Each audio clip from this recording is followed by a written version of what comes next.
Oh, yeah? Well, right, well, I say it now,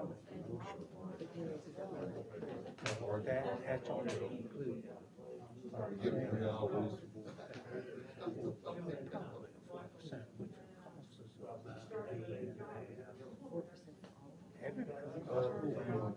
That won't include the one we already paid. If they exceeded 4%, they get more. Well, what's gonna happen, she, free cash reserve at the end of this budget year, $22 million. So that million for six will come out of $22 million.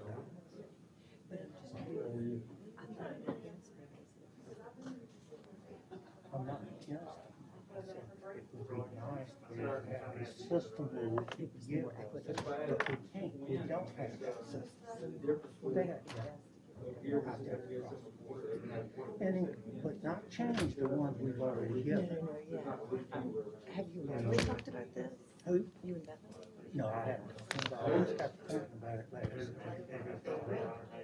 So I think it's, I'm sorry, I'm just kind of. yeah, it's kind of. I'm just kind of. I just think it's time. You can, we can discuss it. Oh, you want to? I tell you, we can wait. Maybe it's better going to be doing some videoing for that state's account. I'm just gonna move around a little bit and just get some of the meeting. Just nothing special.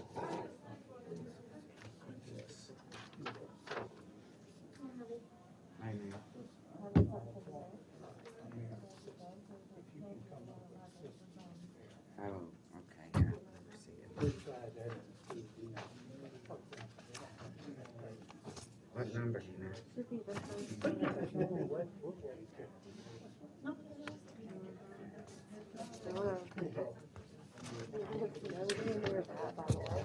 You know what, I found that out. See where I wrote it. He's just decided to. But you know, let me tell you, I was there for that.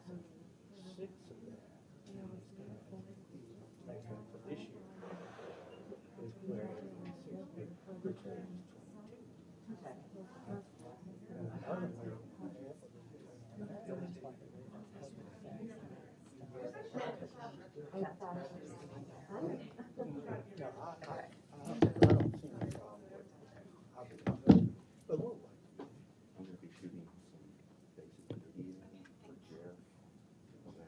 Where's Kent? So I'm gonna move around a little bit, just so you know what I'm doing. All right, thank you. Yes, ma'am. What you been doing, man? I haven't seen you. Well, We we're went to torn Fort Wall, between. my brother's condo.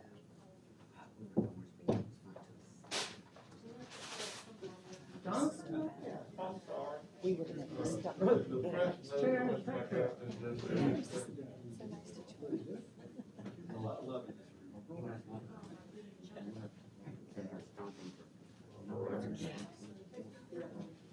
Guess we got a minute. We waiting for Kent? Would you call her Kent? Oh, okay. He's not here.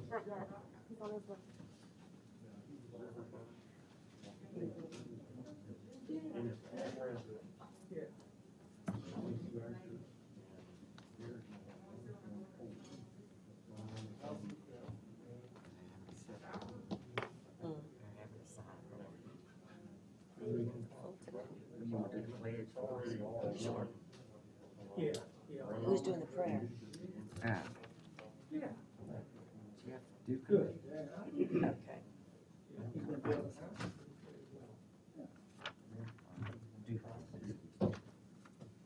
Oh, Dane, what's up, girl? Hey, I've got a board.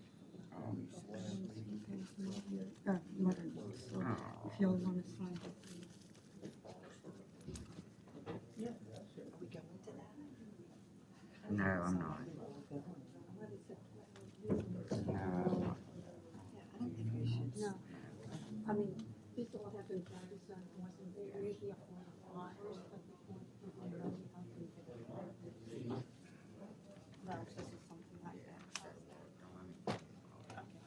Ms. Coney's not here, so we're not gonna do, we'll do it Tuesday, next Tuesday. Or next Monday. Next week will be on a Monday. Yeah, I'll show up on Tuesday. It'll be too late. All right, let's call the meeting to order, please. Pastor Jeff Dukeman, pastor of St. Matthew Lutheran Church. Is he here? Bernice, see if he's out there, please. Pastor Jeff Dukeman, St. Matthew Lutheran Church.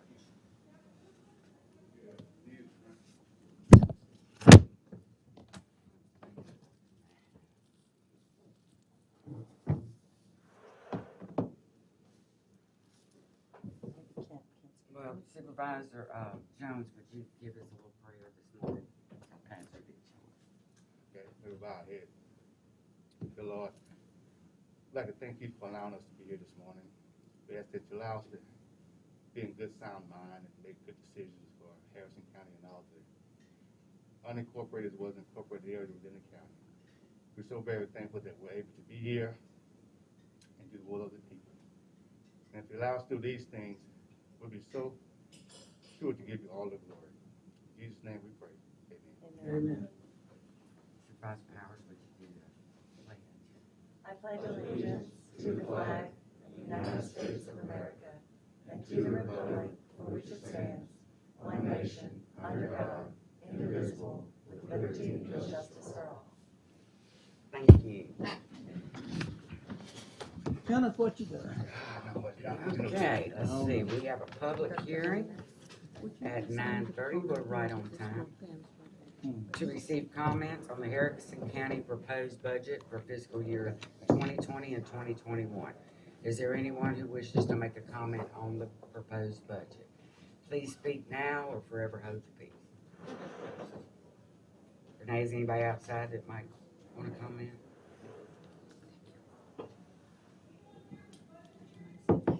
Yeah, I can hear her. She don't even need a microphone.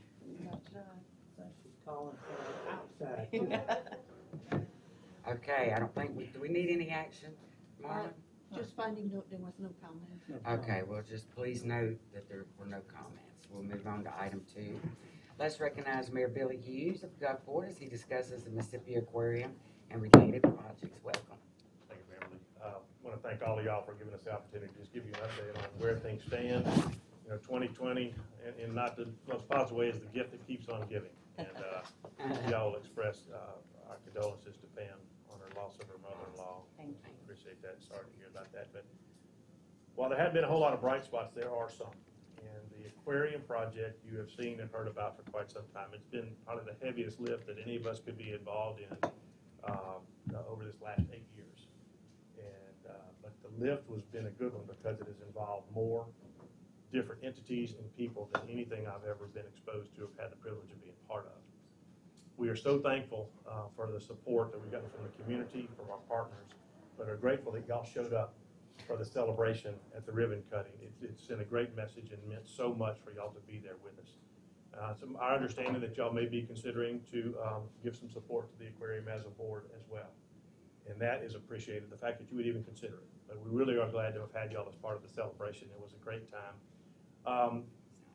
When we have presentations at the council, we want people to be brief, and we're going to try to do that as well. But something of this magnitude, of this impact, we do have members of our team who y'all are very familiar with. And so without me blathering too much longer, I'm going to ask Kurt Allen, the president and CEO of the aquarium, to kind of give you an idea of how things stand, where they are, and if you have questions about specifics on the numbers, where money might go, how we've applied it, and what's in the future for the public, he can give you that. Kevin Coggan is also here with the Coast Transit Authority, and David Hardy, who led the design team. So again, thank you for your time and your interest and your support. So, Thank you. Kurt? Thank you, Billy. Thank you for apologizing in advance for the length of this discussion.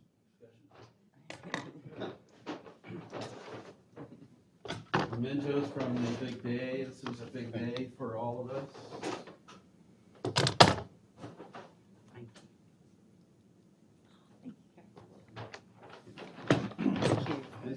Billy said, it was a big lift to get this project off the ground. I've been here almost 3 years now, and to hear when I first came in, when the first crane went on the property and people were on social media saying they just staged the crane to make it look good. I was like, you gotta be kidding me, right?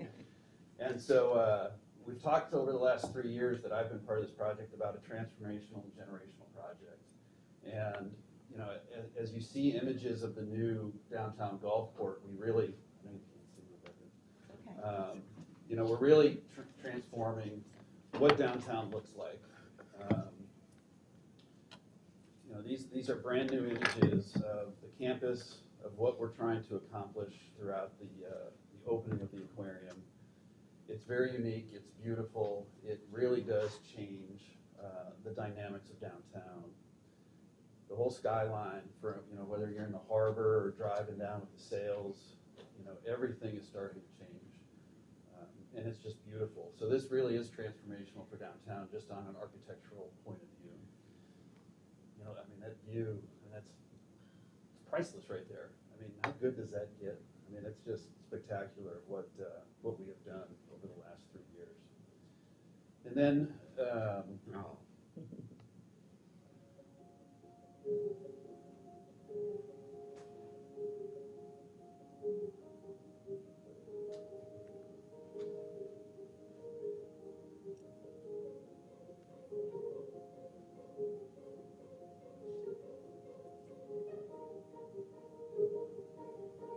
Look at his hair.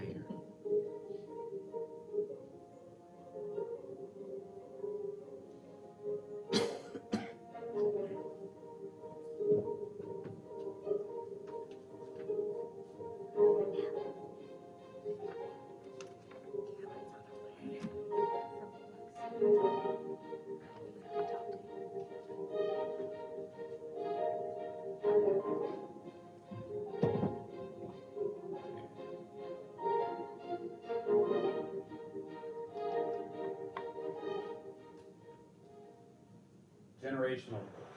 It says it all. It looks at the children. That's why we did it. So you know, think about these children growing up in our own community, and being able to bring their kids when they get older. So whoops. Sorry about that. Plus, you don't have to watch it again. But it really is generational for us to have this project and to see the children as they came rushing in the first day and get those priceless expressions on their faces. And again, bringing the aquarium to downtown golf court really is an economic jumpstart for that area. These are just some of the projects that have popped up and have started. Some are completed, some are open, because the aquarium put a shovel in the ground. We all knew those projects were kind of hanging out there, and they were just waiting for that stimulus to start. Patio 44 bought a lot, opened a restaurant, Boozers popped in. Markham is now getting back underway, Centennial opened. The Transit Authority, the library project between Kevin's group and the aquarium, redoing that project is what a great transformation of a property.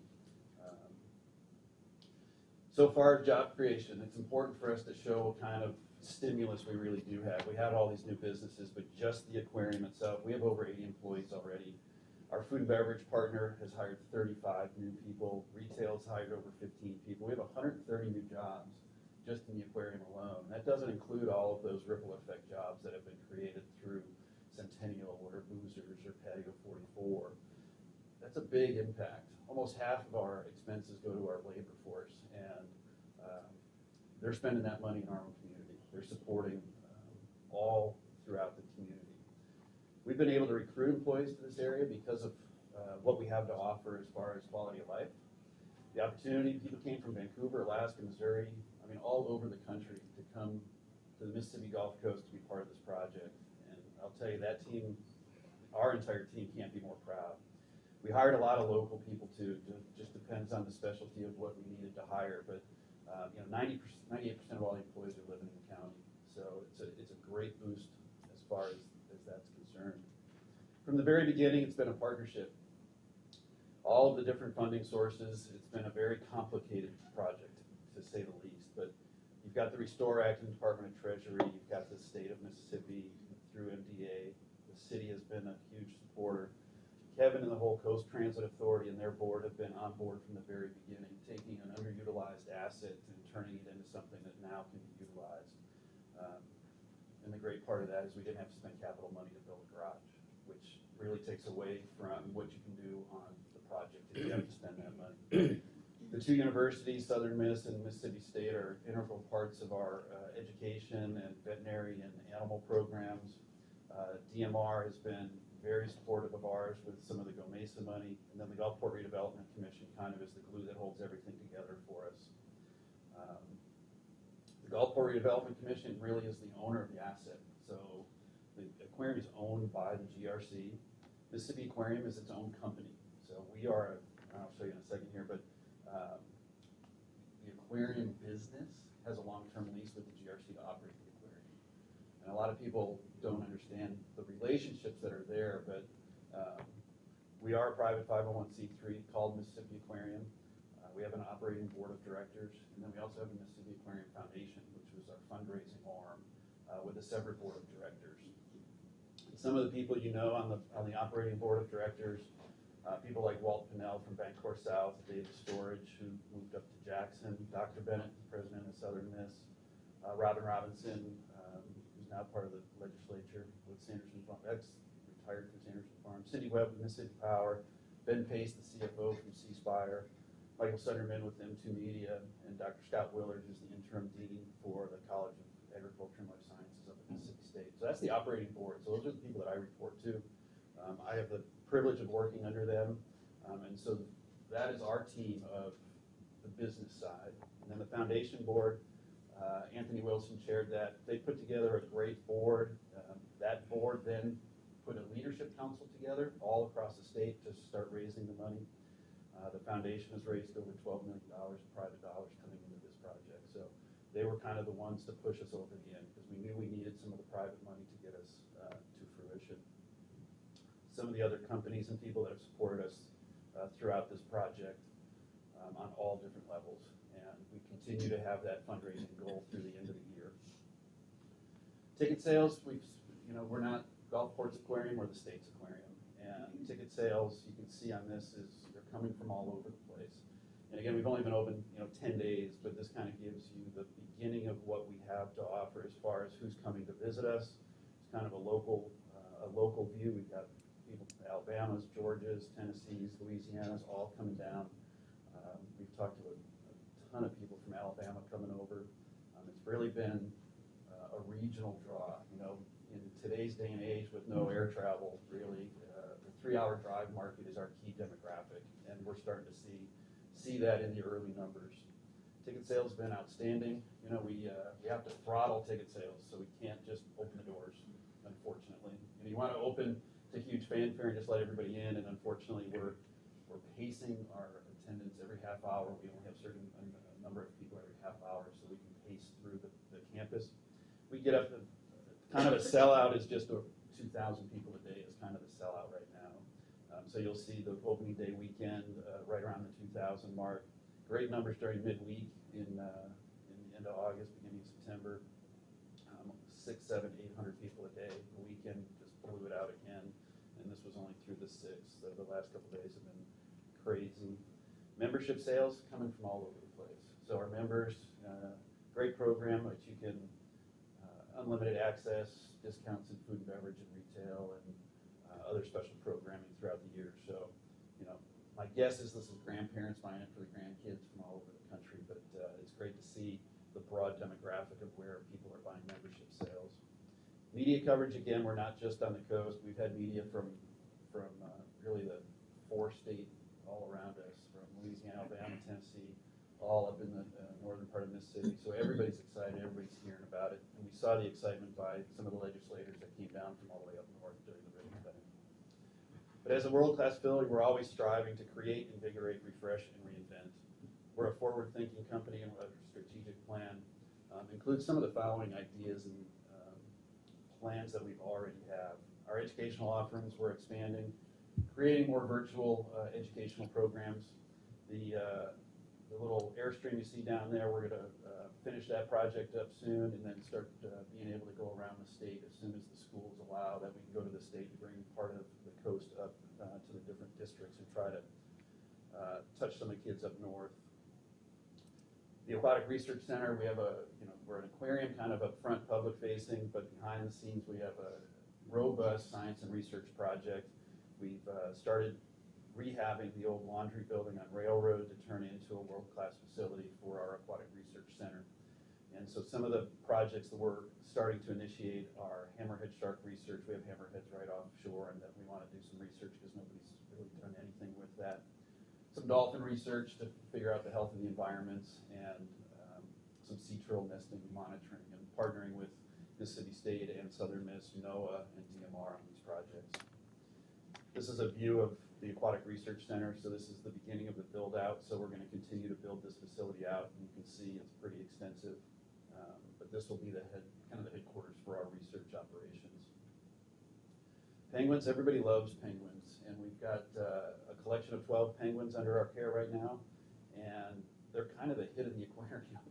People can't get enough of the penguins, and penguin has always been the first expansion that we've wanted to do. So we're already in the planning stages to do a permanent penguin exhibit. We've got different design concepts. As we were building the aquarium, we put pipe in the ground already, thinking ahead so that we don't have to do major excavation to lay pipe. So we're ready to start the project into design phase. We've got a lot of ideas. Our team is great in creating some of these exhibits. So penguins would be one of those drivers that would continue to increase our attendance. And so you're always trying to recreate at aquariums, because when you have an aquarium, you can put a new bluefish in, but it doesn't bring people back. You bring penguins in, you're going to get people back. This exhibit we want to design as a swim with penguin program, which nobody does in the country. And so we would be one of a kind, kind of a unique experience.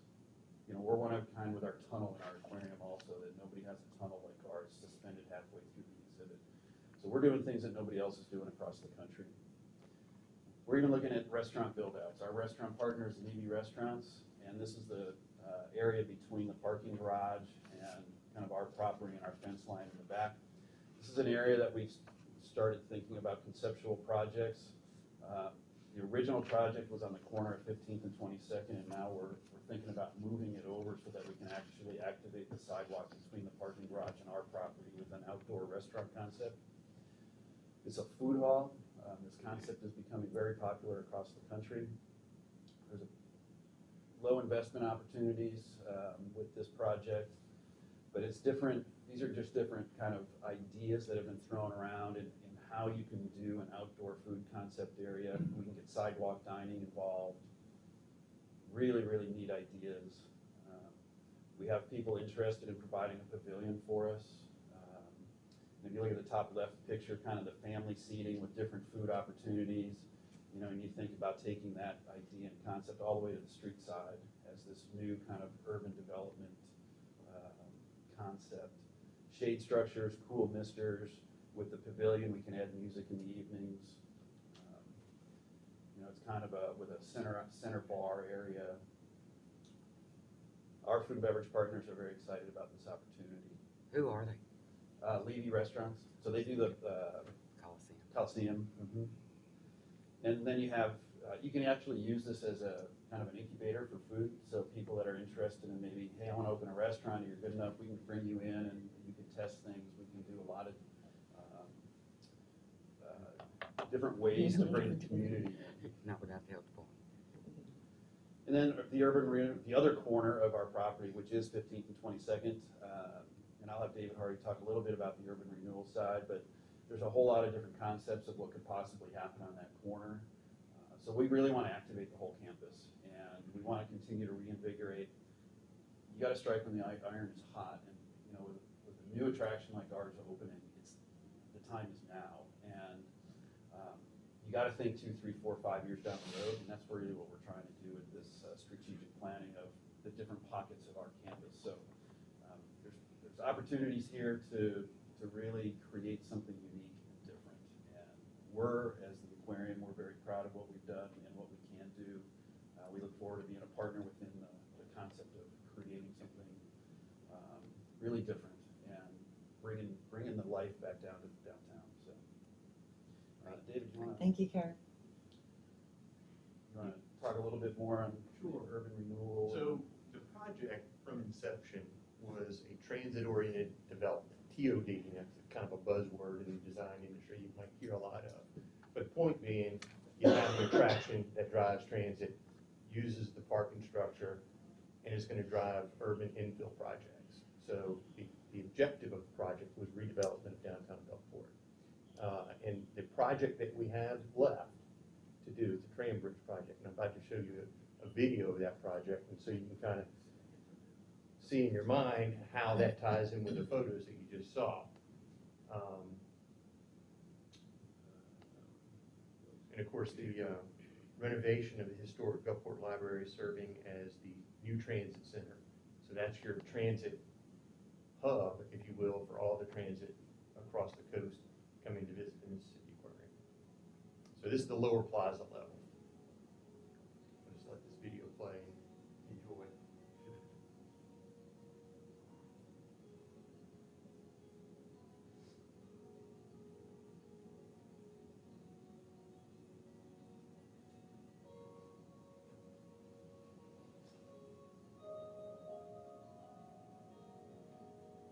The tram bridge has a combination for pedestrians, bikes, and a tram bridge component that would be a small vehicle similar to what you see in the rendering.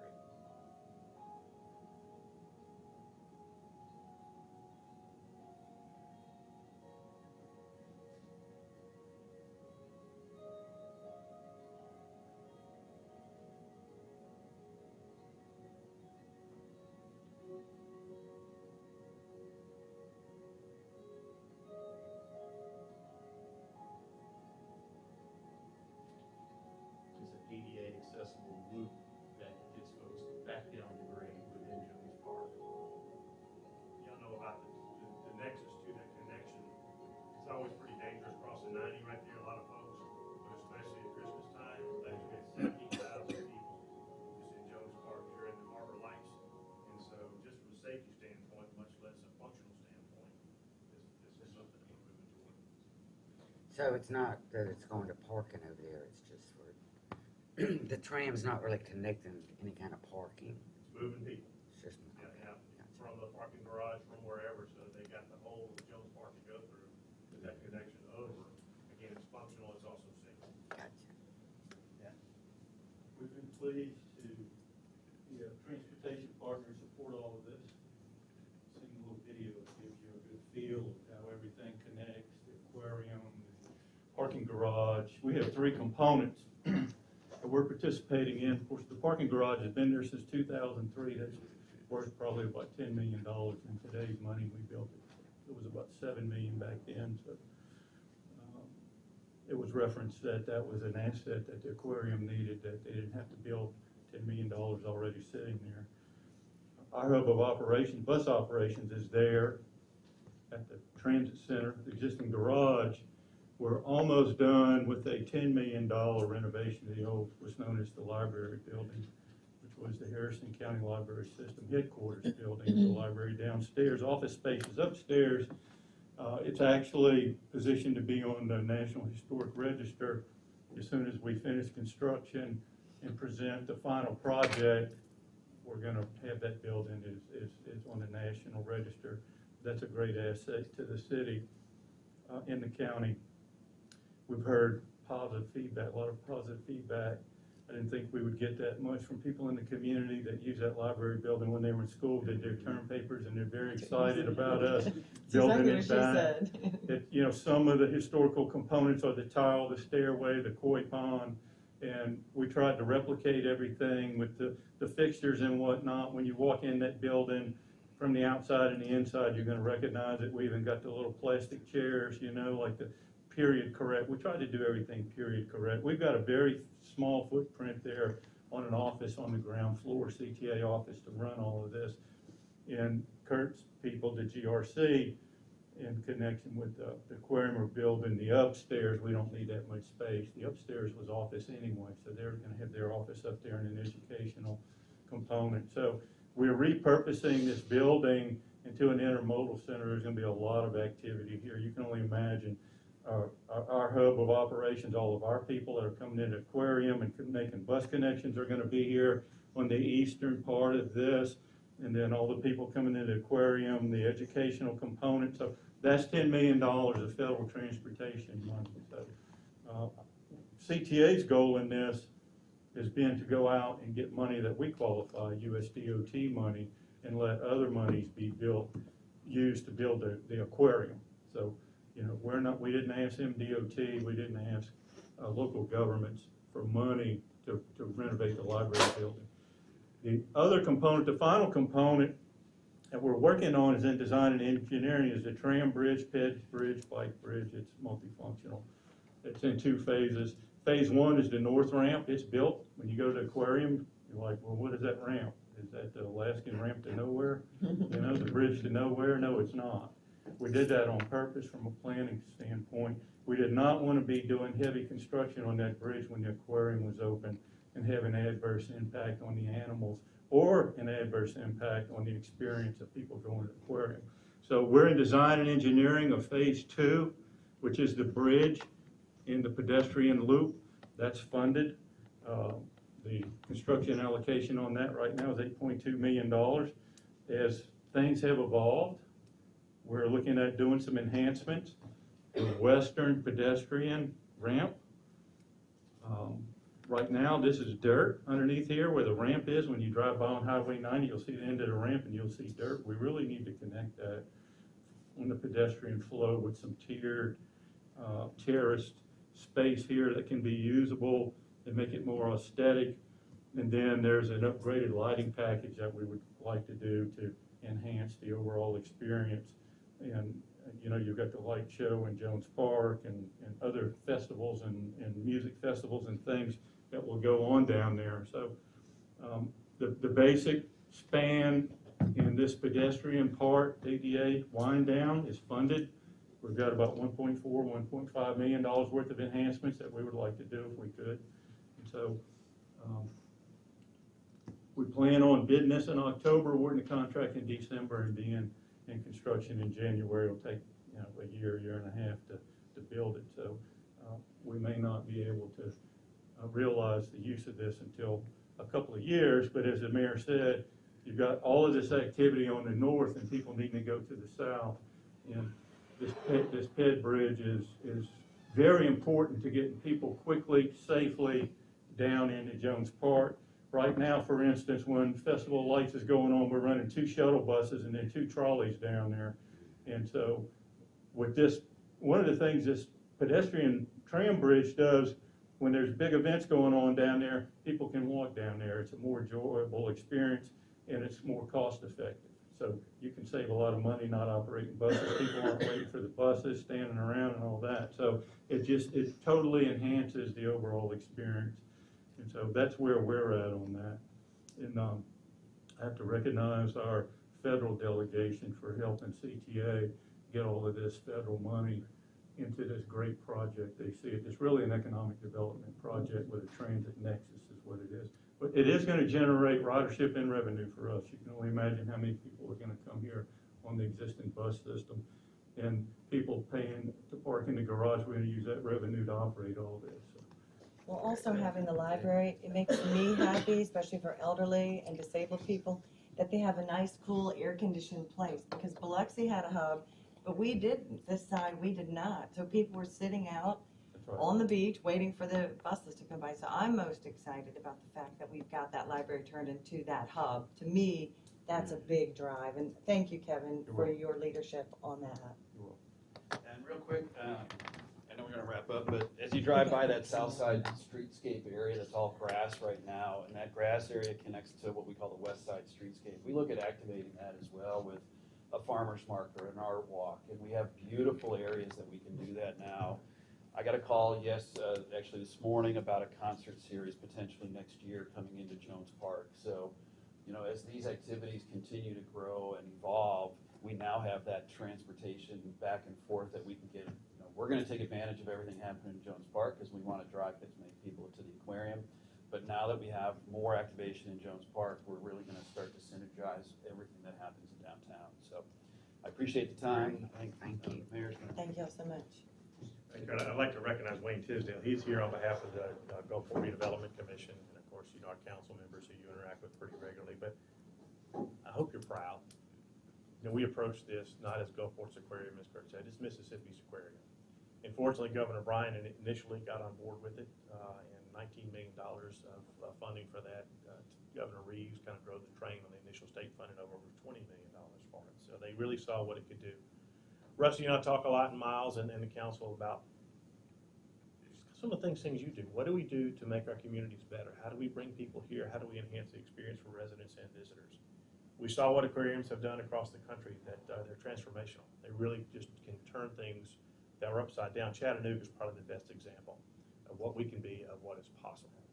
And so, y'all remember the blast zone that was the former First Baptist Church property? I mean, it was blighted. It was a wasteland.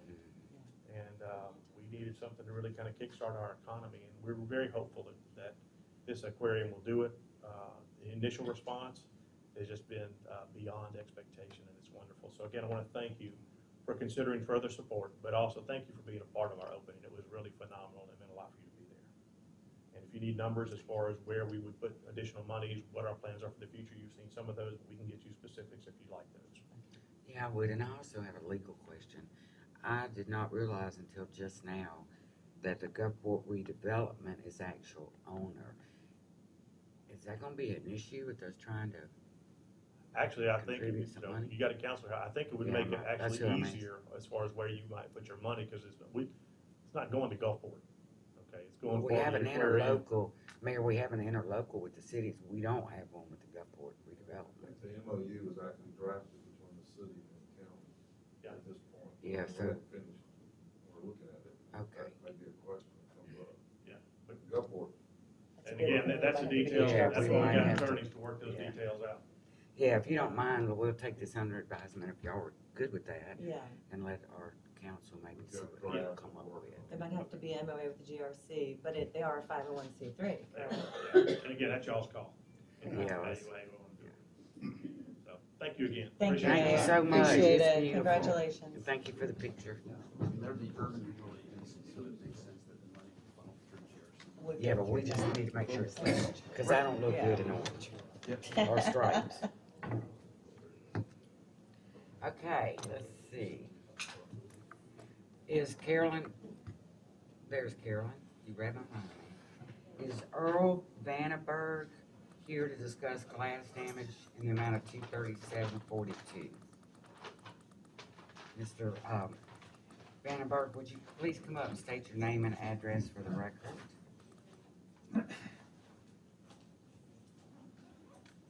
I'm actually Cliff Van Amberg, that's my middle name, I never go by it. My Oh, name's okay. Clifton Earl Van Cliff, Amberg, got you. 6 Old Highway 49, that's a McHenry address. But I was, primarily, I feel like I'm in Harrison County, because that's where I do all this. Anyway, I was at the, I guess it's Social Lizana Park when the incident came up. So tell us what happened. Oh, I'm sorry, I didn't know if the safety officer was here or whatever. No, and in the meantime, maybe my IT Okay. guy could come up and fix my computer. The park was closed except for the walking track.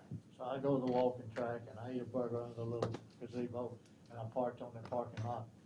And I was in a parking space and a lawnmower came by and broke my back window. That's as simple as it is. So the safety officer came out and interviewed the driver, and that's where I've been. So that's it. Okay, and so she's here, Carolyn, would you like to tell us, were the signs out, how did everything look? Did you talk to the driver, whoever was doing the mowing? Yes, ma'am. When I went out and did speak with him, I spoke with, the Parks and Rec guy, it was our Parks and Rec department. They were out mowing the parks and ball fields and everything that day. And this gentleman was parked in the parking area, and Parks and Rec was mowing on the outside of the fence from the park, which is a little bit at an angle, and they had all their guards and everything up when they were coming through.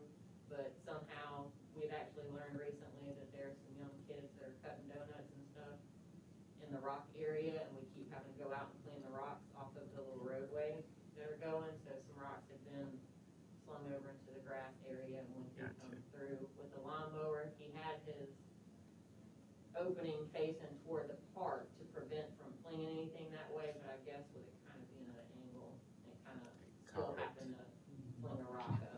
saying that the exhaust, not the exhaust, but the opening where the grass generally is thrown out, pointing away from the vehicle? Correct, yes, sir, it was facing towards the park area, so that would be the direction that anything coming out from underneath it. You know, I don't know if this is applicable in here, but we've had these discussions, I don't know, Beverly, if y'all were, I don't think Rebecca was, about closing and, Tim, if you recall, when we cut grass, make sure that the parking lots are clear, that we tell people not to park. Is that going on? I don't know if they're doing that, but, we've had that discussion before. One time I recall it came up was with the sheriff. I don't think it's going on. Well, maybe we need to get our Parks and Rec guy in You know, here. I mentioned, Suggest I that was strongly. probably 45 feet or so away from that mower. I Were you think the it was only just a one freak parked thing. there, sir? Yeah. You were the only one parked Yeah. there? Did they say anything about blocking the parking lot No. area? No, sir, there was No, nothing out. I was just a freak thing. I couldn't believe it broke it that far away too, but it did. Cause I was sitting in the truck finishing up my paperwork to leave. Oh, you were in the truck when it happened? Yeah, it did. It That must have been scary. It was. I thought somebody shot me. Yeah. The mower was so far away, but it was a mower. It came by and it just shouted, made that thing move where it ices the whole window. So what's the board's pleasure? Well, looks like you already filed with your insurance and there's only a No, I don't have any insurance. So Other what's than this liability 200? on that vehicle, what I did was, I didn't try to replace that thing with a original equipment or anything. You That, just you know, repaired it's it. just a solid back one. They wanted $1,800 or something for a Chevrolet thing, so I got that bid. And then I called, I guess it was Dunaway, and they had a clear, solid glass, and they could put it in that day, so that's what I did. Okay, perfect. We appreciate that. Yeah, thank you. Yeah, So 237 instead of the 900. that was wild. There's no tax, I don't see the invoice, I apologize, but was there any tax on that? I don't, It it was, must have been a little. that, whatever's on here, 237.42, I believe is the total thing. I'm looking It doesn't have it itemized, but they here. have to charge tax. Yeah, the tax was Yeah, there's $945. some tax in that. Yeah. So I think we can pay everything except the tax. Okay, well, that's fine. But I don't didn't realize I see- was gonna get into a lesson in county government, or I know. I wouldn't have pushed it that hard. Sorry about that, let's see, I don't really see it on here, but I'm looking. Yeah, it was 15, it looks like $15.51. $15.51. Yeah, whatever, yeah. So the chair would entertain a motion to, pay for the windshield minus the $15.51 is what it looks like. If y'all. so- Motion. Second. Okay. Any further discussion? All those in favor say aye. Aye. All those opposed, motion carried. So Thank you. we'll get, Sorry about that. Okay. I guess I was gonna ask Pam, but she's not here. Where- Carol, you tell me. Thank you. Okay, now I would like to amend the, agenda to move 27 and 28 up here. So, hey, would you ask Renee Wiggins to get the election commission in here, please? Thank you. They have to leave, sir.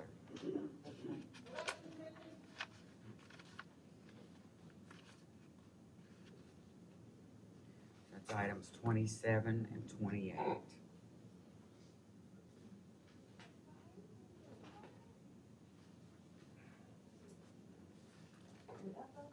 So item 27, consider request by Becky Payne, Harris County Election Commission, District 2, for approval of hazard pay due to COVID-19 in the amount of $50 each for the additional poll managers, resolution board members, election workers, and commissioners working in the general election in November 2020.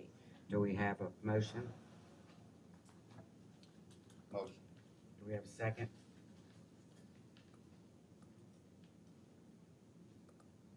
I'll vote. Second.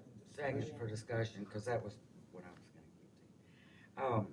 So there's no guarantee, we think we might get reimbursed for this, Becky, is that correct? Yes, they allocated,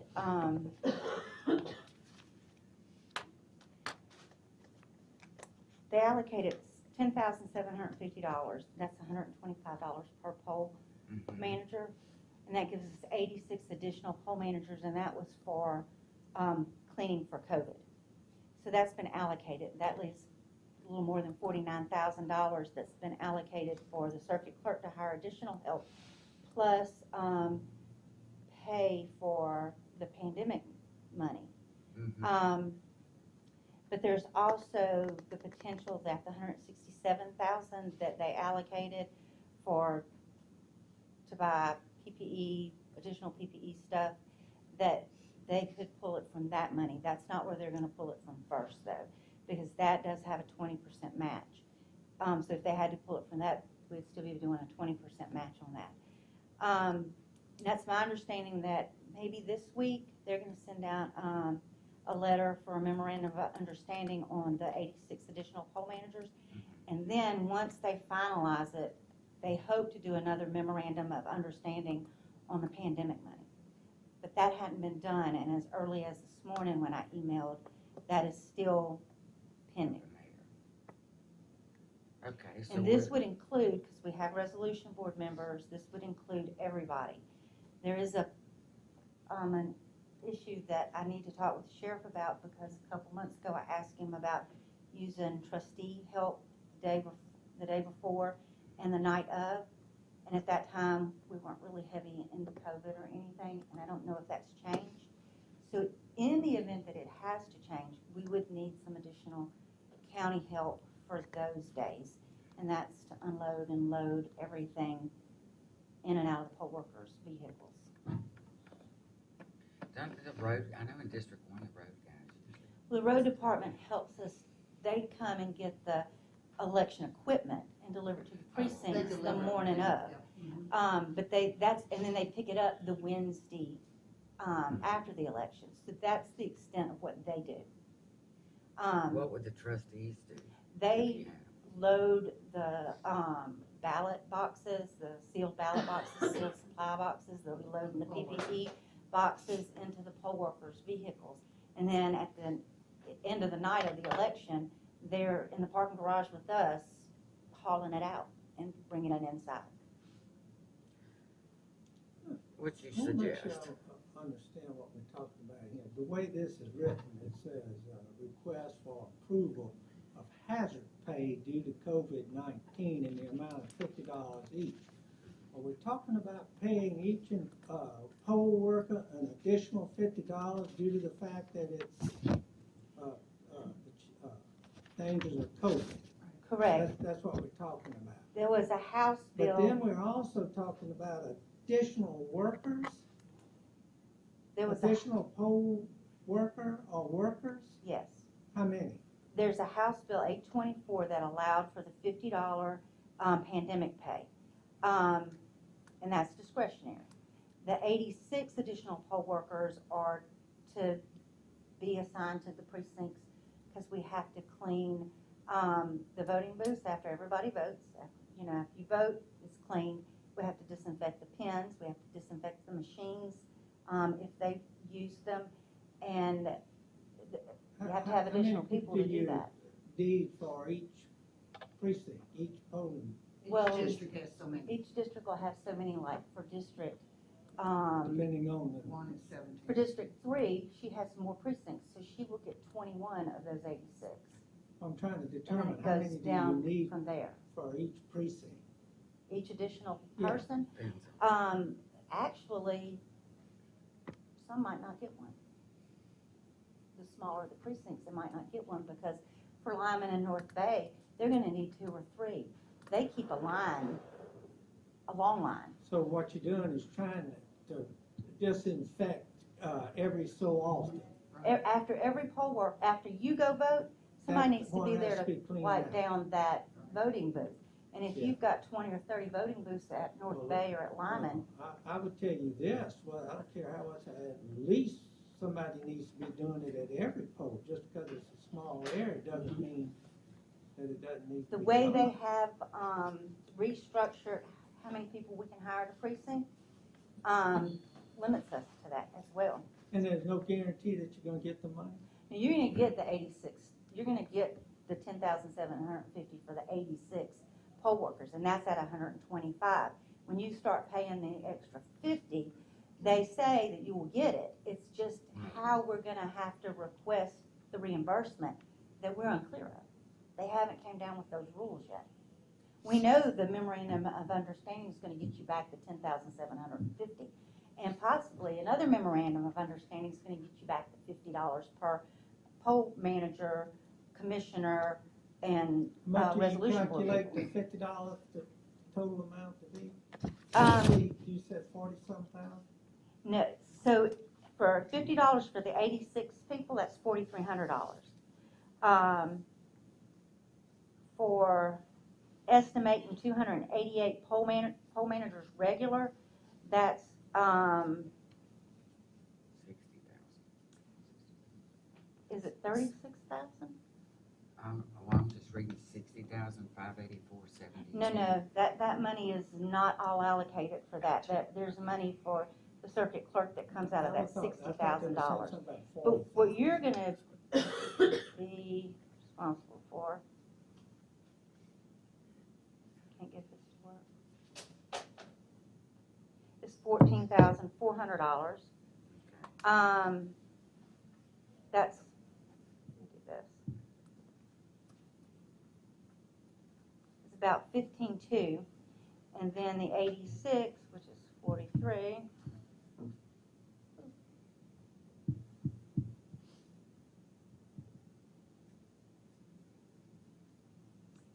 It worked up to be, and plus with the 1050, the figures that I roughly worked up is about $30,250. Well, we'll get And 10 of that you should be back. getting it back. It's just a matter of how. That includes the 10.7. You should be getting it. It's just a matter of when they give you the rules on how you apply for it to get back. I mean, they're confident that we will.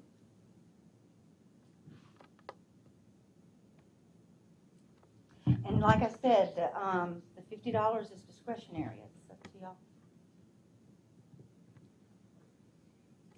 I have one other thing while we're thinking along that line.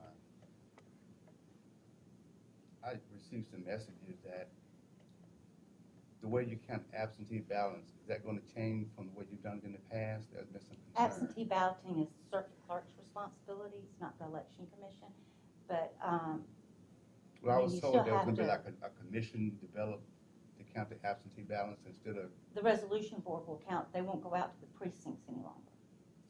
is So that- the resolution board will count them who the day of the Who's election. the resolution board consisted of? That's a concern. That's, we appoint them, and we are planning on appointing up to 25 members instead of the normal 3 to 5, because their responsibility has grown extensively. They'll be doing it all day long. So who's They the have to can- finish it at Who's qualified to be on that board? Is it going to be a mixture of Republicans, Democrats, Elected Independents, voters. and so forth? Elected voters is qualified. I know, And but that's yes, still not To answer your question, satisfactory. yes. What I'm saying Okay. is, I can honestly tell you, I don't ask people how they vote. well, that's the concern. Because usually you have it going to the precinct, you have it going to the precincts and they count them. You have Democrats and Republicans sitting there. But now you're going to develop a commission and we don't know who's who. That's just not satisfactory You to me. will know, because the names will be sent in to y'all, yeah. And who determines that board? We do. We do. The commission I does, have a all 5 of problem- I us. have a problem with that. So you don't trust us You to don't, pick in other words, you don't. trust us. resolution I board don't members? trust anything I can't see. Well, I mean, y'all appoint who y'all want to appoint for certain things, and that's our responsibility and our Okay, job. why I was mean, that I can needed? tell you Why right was now, that a- 3 members so Why was far. that a needed change? Because the state legislature changed the absentee procedure. In other words, So they they do not go to the precincts anymore, the absentee ballots. They stay here, and the resolution board has to come here to get the absentees Well, and start counting. I can The see- public can watch them. I can They see just why stay in that's the gonna be a field. problem. Why is that? Well, because you don't trust the system. So, you know, I mean, I've never done you had a anything. perfectly This ran commission, system. this commission has never done anything I'm to not be questioning, distrustful I'm not of. trying to So question I'm your questioning integrity. that. I'm not trying to question you or your commission's integrity.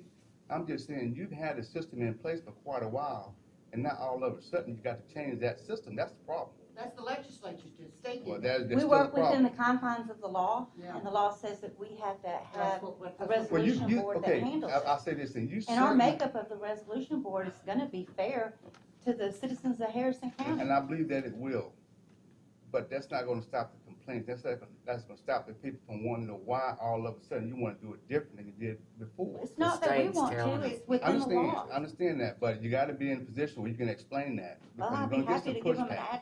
a telephone number to their local, legislator, and they can question them on it. We just have to live Were with the y'all, rules. were there any justifications as to why they decided not to send the absentee ballots to? They just make the rule. They just, I don't know if it has anything to do with COVID. They had talked about doing some changes when Deborah Hoseman was Secretary of State. And, just, it's kind of like when y'all get word that something's gonna happen that may affect the county. Y'all get up there and your lobbyist, your group, your legislative board for your board of supervisors, they start talking to them and trying to find out how it can be managed in a proper way, and not just some sort of idea that gets developed and let's do it this way because it sounds right. Most of the time, they don't know the inner workings of what it takes to get the job done. Why would you, one of the questions, of course, why so many? Why, you said how many on this, commission that's gonna 25. count? 25? 25? Well, it has to be an odd number, so it's 5 It has per to be an district. odd number. It has to be an odd number. They're gonna be processing absentees probably from 7 a.m. to 7 You're p.m. anticipating a lot more absentees. Well, last election, we had over 6,000. With COVID, you could double that number. At least. And we send out those absentees, and you've got 53 times 5 to 7 or 9 members, poll workers, processing all of those. You have way more than 25 usually processing across the county the absentees. So we have to make sure that they're able to get the job done and enough people are able to do it. Do they oversee each other? Do they ever? Do they oversee each other? Yes, it's a So public. it can be. Candidates will have a right to be observers. Absolutely. Have Oh, observers They can have on- someone from their own Yeah. camp. I think that would Yeah. maybe Well, it's- help rest some fears, you know. The way it worked in the past is, it's somewhat problematic because it was done at each Yes. At each each polling place. And they were, once they determined that it was a legitimate vote, in other words, you got certain requirements to do an absentee ballot. You didn't sign across the Yeah. envelope right, those kind of things were causing problems, because that was made at all the different precincts' decision, and the vote was counted. The resolution board, as I understand it, is probably a better way, because it's a meeting, it's a public meeting, where people can observe it, both sides of the election can observe it. There will be documented as to whether or not why the vote was disallowed or allowed. Right. There'll be a chance, I haven't read the complete law, there'll be a chance to contest that resolution board proceeding, all that's documented. Whereas if you had it before, every single precinct, Doing it at those the same challenges time. were per precinct, and it was I've been through election What does the contests. statute say, Tim, in reference to the appointment of that resolution board? I didn't read it that closely, I skimmed it, I'd have to go read it in So, detail. I You think can have up to commission- 101. There's no Well, limit. I guess what I'm There's no asking you, limit. what do y'all do? The 5 of you sit down and decide Each who's get gonna be 5. on the board, on the resolution board? We pick 5 people Each. per Per district. district. Okay. We'll Per have a district. meeting about it. On the 13th, we have a statutory meeting, and hopefully everybody will have members locked in. We'll vote on them as to accept them. And so the 5 members from every district will all be on the resolution board, so that the diversity would be between the 5 districts that are making up the county. You know, it's probably a better, I haven't read it in detail, and I'm not a big fan of the legislature straightening anything out, but they sometimes make a mess of things because the politics gets involved in it. But to me, a resolution board is a better way to determine the validity of those votes than what we did before. Because you would really literally run into, you know, because you're dealing with separate people at each precinct, much more than 25 people were involved. And it just created issues sometimes where somebody would, there's a technicality with the absentee ballots. They'll go through the same process, Same process, just like they did at the precinct, nothing's be changed. one room in with the everybody in process. it, everybody Instead of doing It's an gonna be all here at the the- courthouse. And you know, running an election, how hard that is to get one of your And representatives to sometimes every it's- single So, spot. so the ballots will go from circuit clerk to the commission, to the resolution board. It'll go from the circuit clerk's office to, From upstairs to downstairs. From upstairs to downstairs. or, no, probably upstairs, Oh, yeah, we'll do because it up there. we Wherever, use wherever civil you be defense. located. Well, right. Civil defense. Sometimes them precincts are 1, 2 o'clock in the morning counting absentees. I And know, I know last I used to 4 do years that. ago, we had that problem, and we finally said, y'all go home, we'll do the rest in the morning. At 3 o'clock that morning, we had to call them in from North Bay. North Bay. Mhm. Yep. Mhm. I can tell you, when you tell the poll managers that that's off their table, they're like, thank God. Oh, they're happy. You know, they're happy. I can't say that the resolution board, once they, start actively doing it, The they're more gonna you be move those ballots too, the less security. That's- that you That's have. right. Well, their ballots are always secure. They go from, They'll go Yeah. from one The- location to the other. Even now, they go from circuit clerk to They're the in a- precinct. they're in a secure bag that's sealed. But now they'll stay here, Right. But they go from there to the, wherever you be meeting. wherever they. Probably one of the jury rooms. Talking about pay, what about the resolution board? The resolution board, we'd They're like in to here pay them too. the same amount as everybody else gets, 125. They're gonna be here all day. They're gonna be here all day, and that's not the only job that they do, it's just not that day. They're gonna be here the next day to It do their depends, normal yeah. resolution board task, and then they have to come back 5 days and process any absentees that are postmarked the date of the election. They come back 5 days and process those. So they've got 3 days worth of work. So if you're getting people that have a job, they're giving up 3 full days worth of their job to dedicate to the county and the vote. I'm sure the election I don't have commission an would objection consider paying them. suggestions I think they if we need don't to want be them. I agree. I am, And it's up to y'all again if you want to give them an additional 50 since they're going to be that one is a little 25 more neck deep in there. problematic. The I mean, 50, because we're not guaranteed to give Yeah, it, give that, it back. the $50. But we could do the 125. Those figures that I gave you included included the resolution board, included Oh, everybody. it did. Gotcha. Oh, that included It them. included everybody. Yeah, good. Okay. And I'm not gonna say that, I think it's more than, it's probably, 90% sure you're gonna get all or most of this money back from the state. I mean, every email, and I've done a lot, they keep saying that, there's a means to get it.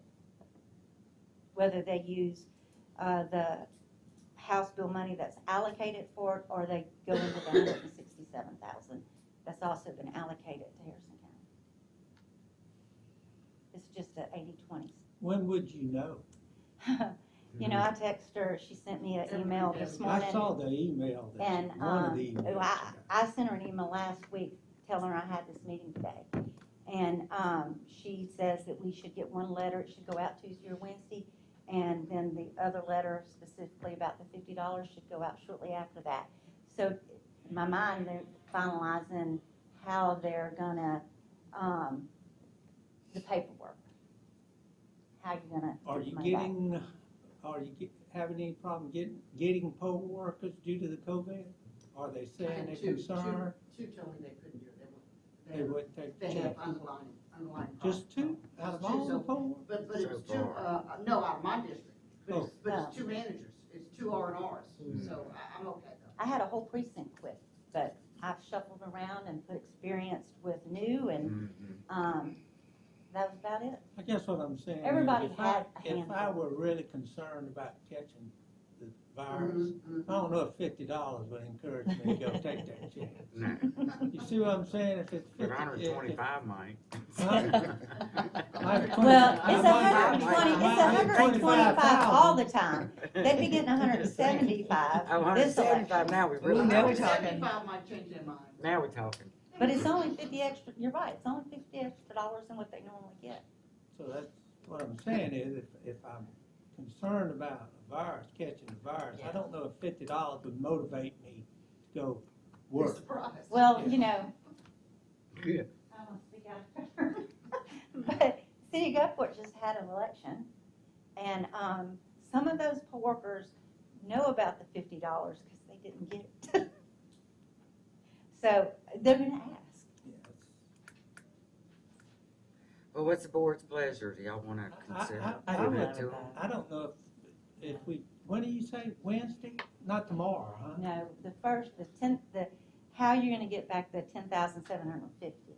That letter's gonna come out, she said, hopefully Tuesday or That's the Wednesday. $50 we talked about. That's the, Reimbursement. that's the reimbursement for the extra 86. For that, well, I'm talking about the $50. Right, and then shortly thereafter, she hopes that the other letter will come out with the details as to how to get reimbursed. Is this the Secretary of State? Yes. Well, do y'all wanna table this until, Until we get that. next Monday we meet again? Yeah, see if something happens. So I'll entertain a motion to table till next Monday. And that's in Biloxi, right? What Yes, I'm ma'am. saying is, y'all gonna be notified of Hopefully with this certainty on the $50 for the hazard pay. Well, let's wait and see if we get it. Okay. So I have a motion from, Second. and a second from Supervisor Jones. Any more discussion? All those in favor? Aye. Signify by aye. All those opposed, motion carried. So now we have number 28. Thank you. Thank Oh, you, thank Val. you. But hold up, Tony Joe. So Oh, now I'm saying, 28. I'm not leaving. Order approving the relocation of precinct number 103-1, identified as Biloxi number 8, from 1400 Ryan Avenue, Biloxi, to 140 St. John Avenue, Biloxi.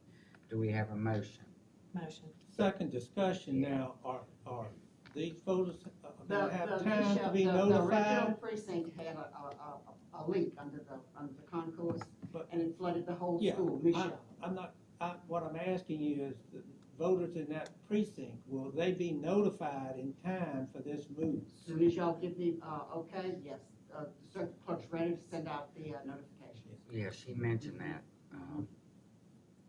But they're gonna tear the building down, so we're not gonna be able to use Yeah, it.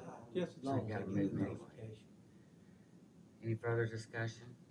Do we have, Yeah, we have a motion and a second to approve the relocation. All right, all those in favor say aye. Aye. All those opposed, motion carries. Thank y'all. Thank Thank you so Feel much for better. what you do. Now let's go back to number 4, sorry. Thank y'all.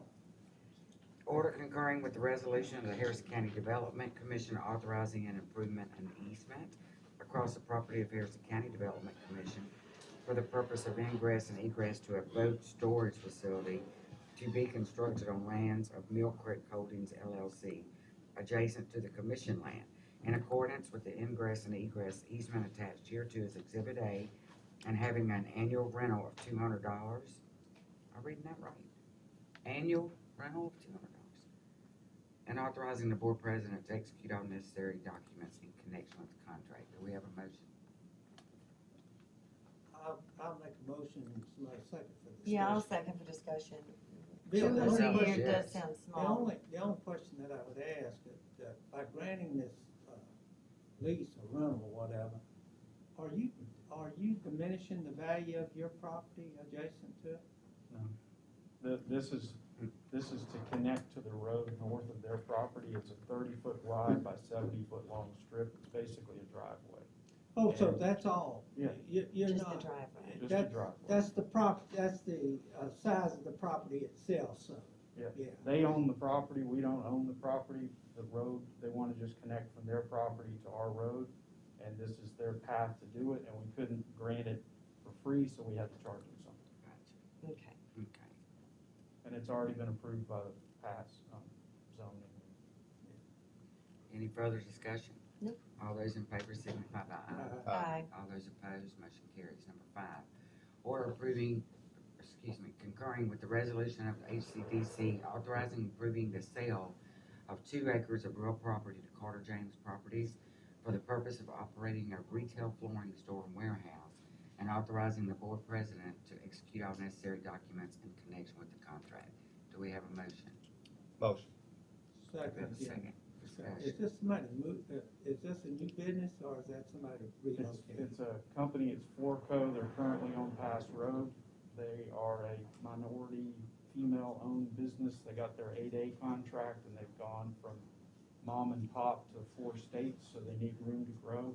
And they started about 8 years ago with $50 in their checking account, and today they're doing $1 million contracts for airport bases. So there are kind of folks we want to try to help. And this is the corner of Seaway and Logan Klein immediately to the west of, United Rentals, so it fits. So why are they're gonna buy 2 acres and lease 3.5 more additional? They're doing a bank package on the 2 acres to build their building and everything, and they want the other land for expansion. And they originally just wanted to buy 2 acres, but I didn't want to split up that piece. So this was the compromise that we came up with. And did you get a, appraisal? Yes, ma'am. 2. Good for you. I don't see it though. It was, I'm pretty sure it was submitted, but we had one done and the bank had one done, and they both had the same time. Yeah, I couldn't find the appraisal. It's not see it. attached, but, Bill, do you know those numbers off the top of your head? 65,000 an acre. and will you forward us the 2 Be appraisals? glad to.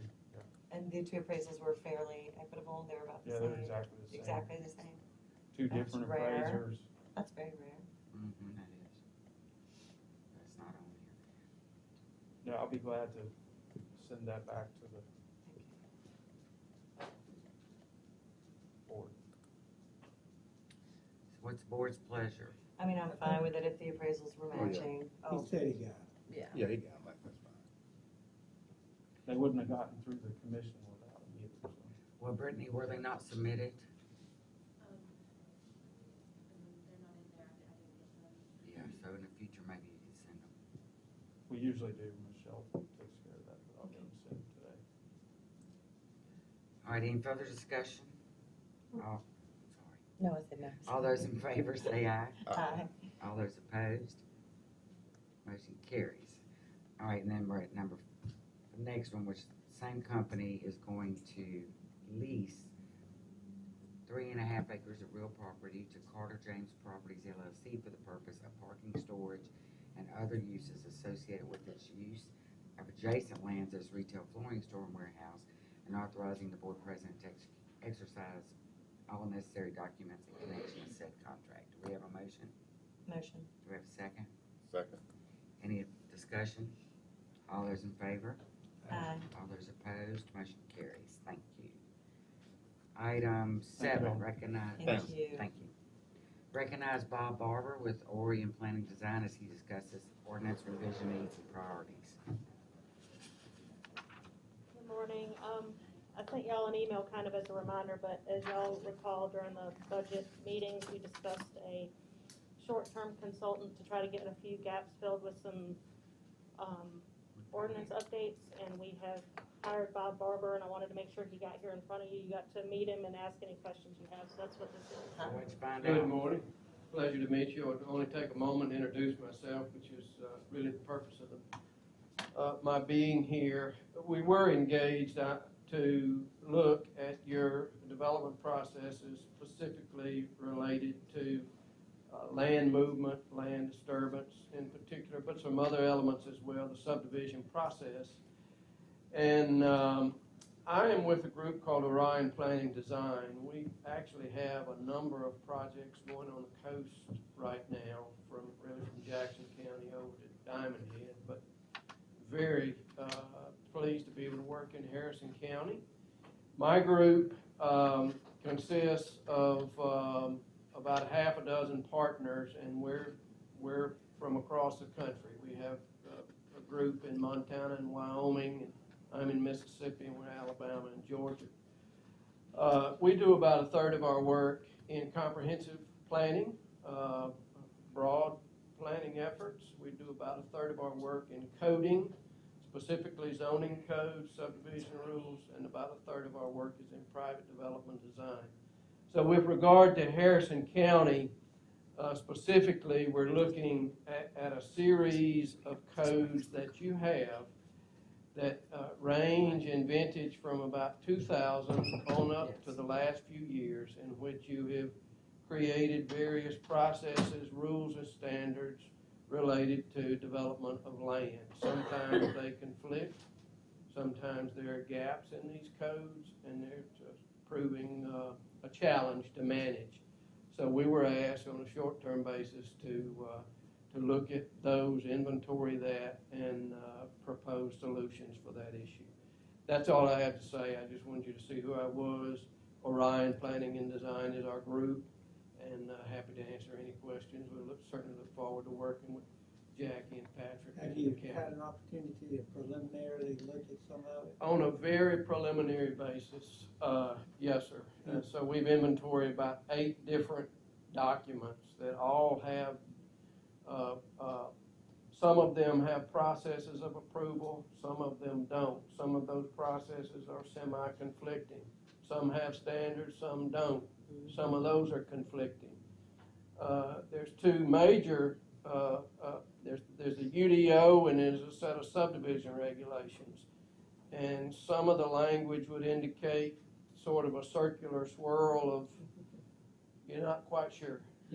So, so we're, that's our preliminary chart that we started trying to plot this out. But it's clear that over the years, it's not uncommon, over the years as you deal with federal rules and EPA things and you pass an ordinance for this and one for You that. make changes without realizing that you, Exactly other right. ordinances are in conflict with it and all Yes. that sort of stuff. Yes. And Mr. Barber, you'll also be able to really specify where we're missing. You know, like Jackie and I found we're dealing with Yes. one subdivision. Well, this was the rule, but this is what happened, but somewhere in between, they weren't checked. Well, they were just running amok because we did not have that stop gap in place. Will that be something you'll specifically show us the process where we were missing and advise us what to put in place? Yes, ma'am. That's our exactly what our intention. goal That's is here, exactly right? what we want to diagnose what you have, what conflicts, and what's missing, and propose an interim solution. Now, the longer term may be a more comprehensive look at the code, but we want an That's interim solution to what you're dealing with in the land development process. How long are we proposing? I think this one is set up on the neighborhood of about 90 to 120 days, and the focus on this one is to get, our hope is initially to have a land disturbance permit requirement that lets us catch the biggest gap that we've all seen, unless you see something bigger, and then a couple other tweaks like we've been discussing. The longer term, if we decide to move in that direction, would be more like a year. I think it would probably take about a year. So we'll do a 120-day contract to begin? Is that how we're gonna proceed? Yes, this is quick, relatively quick. When we start talking about land disturbance, we're talking about in subdivision, what are we talking about?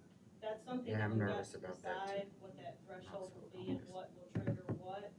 What I'd like to see is have them trigger at least at 1 acre of disturbance, because that's where the stormwater regulations kick in.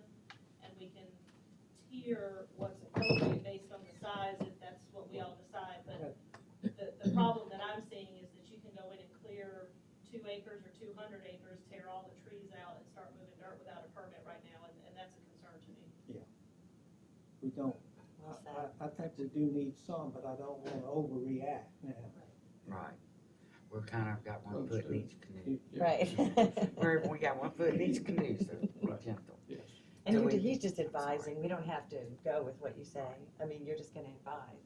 So don't worry about that. But we already, I think we already have an order that passed to actually hire him, or do we need a new one? I don't. During In the budget budget. meetings, we passed an order for the short-term one, and we have executed that, and we'll be spreading And that what out. was the And is cost of that that, him? Jackie? I'm sorry, What was the cost? the short-term one was 9,500, not to exceed. Thank you for coming Okay, in. well, thank you. Nice Thank you. to meet you. Appreciate it. We look forward to it. I'm in Hernando. Yes. Okay, we got consent agenda. Agenda items numbered 8 through 17 been placed on the consent agenda. Same appearing to be routine, non-controversial matters on which all supervisors are likely to agree. Do we have a motion? Motion. Do we have a second? A second. Second. Any discussion? I didn't see Kent Lee, that's why. All those in favor? Aye. All those opposed, motion carried. What time is it? Okay. Tax assessor, item 18. Order approving the in-county travel reimbursement for tax assessor's office as listed. Do we have a motion? Motion. Do we have a second? Second. Any discussion? All those in favor? Aye. All those opposed, motion carried. Item 19. Order approving travel and registration fees for the tax assessor, Paula Ladner, Robert Stazanio, and Alicia Cawthorn to attend the International Association of Assessing Officers Workshop, Understanding Real Property Appraisal, October 28th through 30th in Bay St. Louis, Mississippi. Motion. Do we have a second? Second. Any discussion? All those in favor signify by aye. Aye. All those opposed, motion carries. Item 20, order spreading on the minutes the personnel changes for the Harrison County Tax Collector's Office as listed and on file with the payroll clerk and personnel. Do we have a motion? Motion. Do we have a second?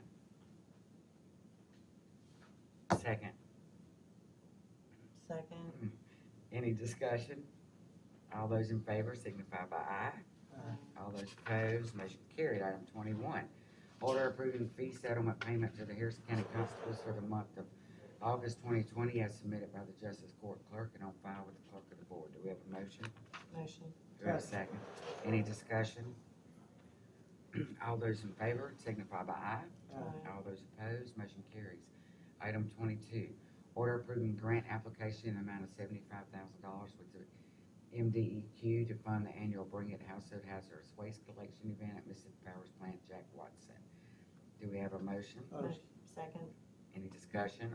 All those in favor signify by aye. Aye. All those opposed, motion carries. Order accepting a roadway and perpetual easements for the Bernice Road right-of-way and other purposes as recommended by Jackie Turner, P.E., Harrison County Engineer. Do we have a Motion. motion? Second. Any discussion? All those in favor? Aye. All those opposed, motion carried. Item 24, order approving payment of claims as listed. Do we have a motion? Motion. Do we have a Second second? discussion, have we figured out, Jennifer, how we paying for this? Yes, sir, right now we're doing an Amazon loan. Good. We created a separate fund and further on we can use it, we're gonna reimburse for the fund. Great. Thank you. Okay, I'm sorry. Did we vote on that? Yeah, he just asked a question. Okay, all those in favor? Aye. All those opposed, motion carries. Item 25, order accepting proposal from Covington Civil Engineers in the amount of $221,800 for complete final design, bid phase services, and construction phase services for the boat launch, dredging, rock jetty, and parking on and adjacent to the sand beach for the West Biloxi Boat Launch Project, as recommended by Jackie Turner, P.E., Harrison County Engineer. This is already funded through a Tidelands grant. Do we have a Motion. motion? Second. Any discussion? All those in favor? Aye. All those opposed, motion carries. Item 26, I think I am. Order authorizing an advertisement for the emergency debris removal contract as recommended by Jackie Turner, P.E., Harrison County. Do we have a motion?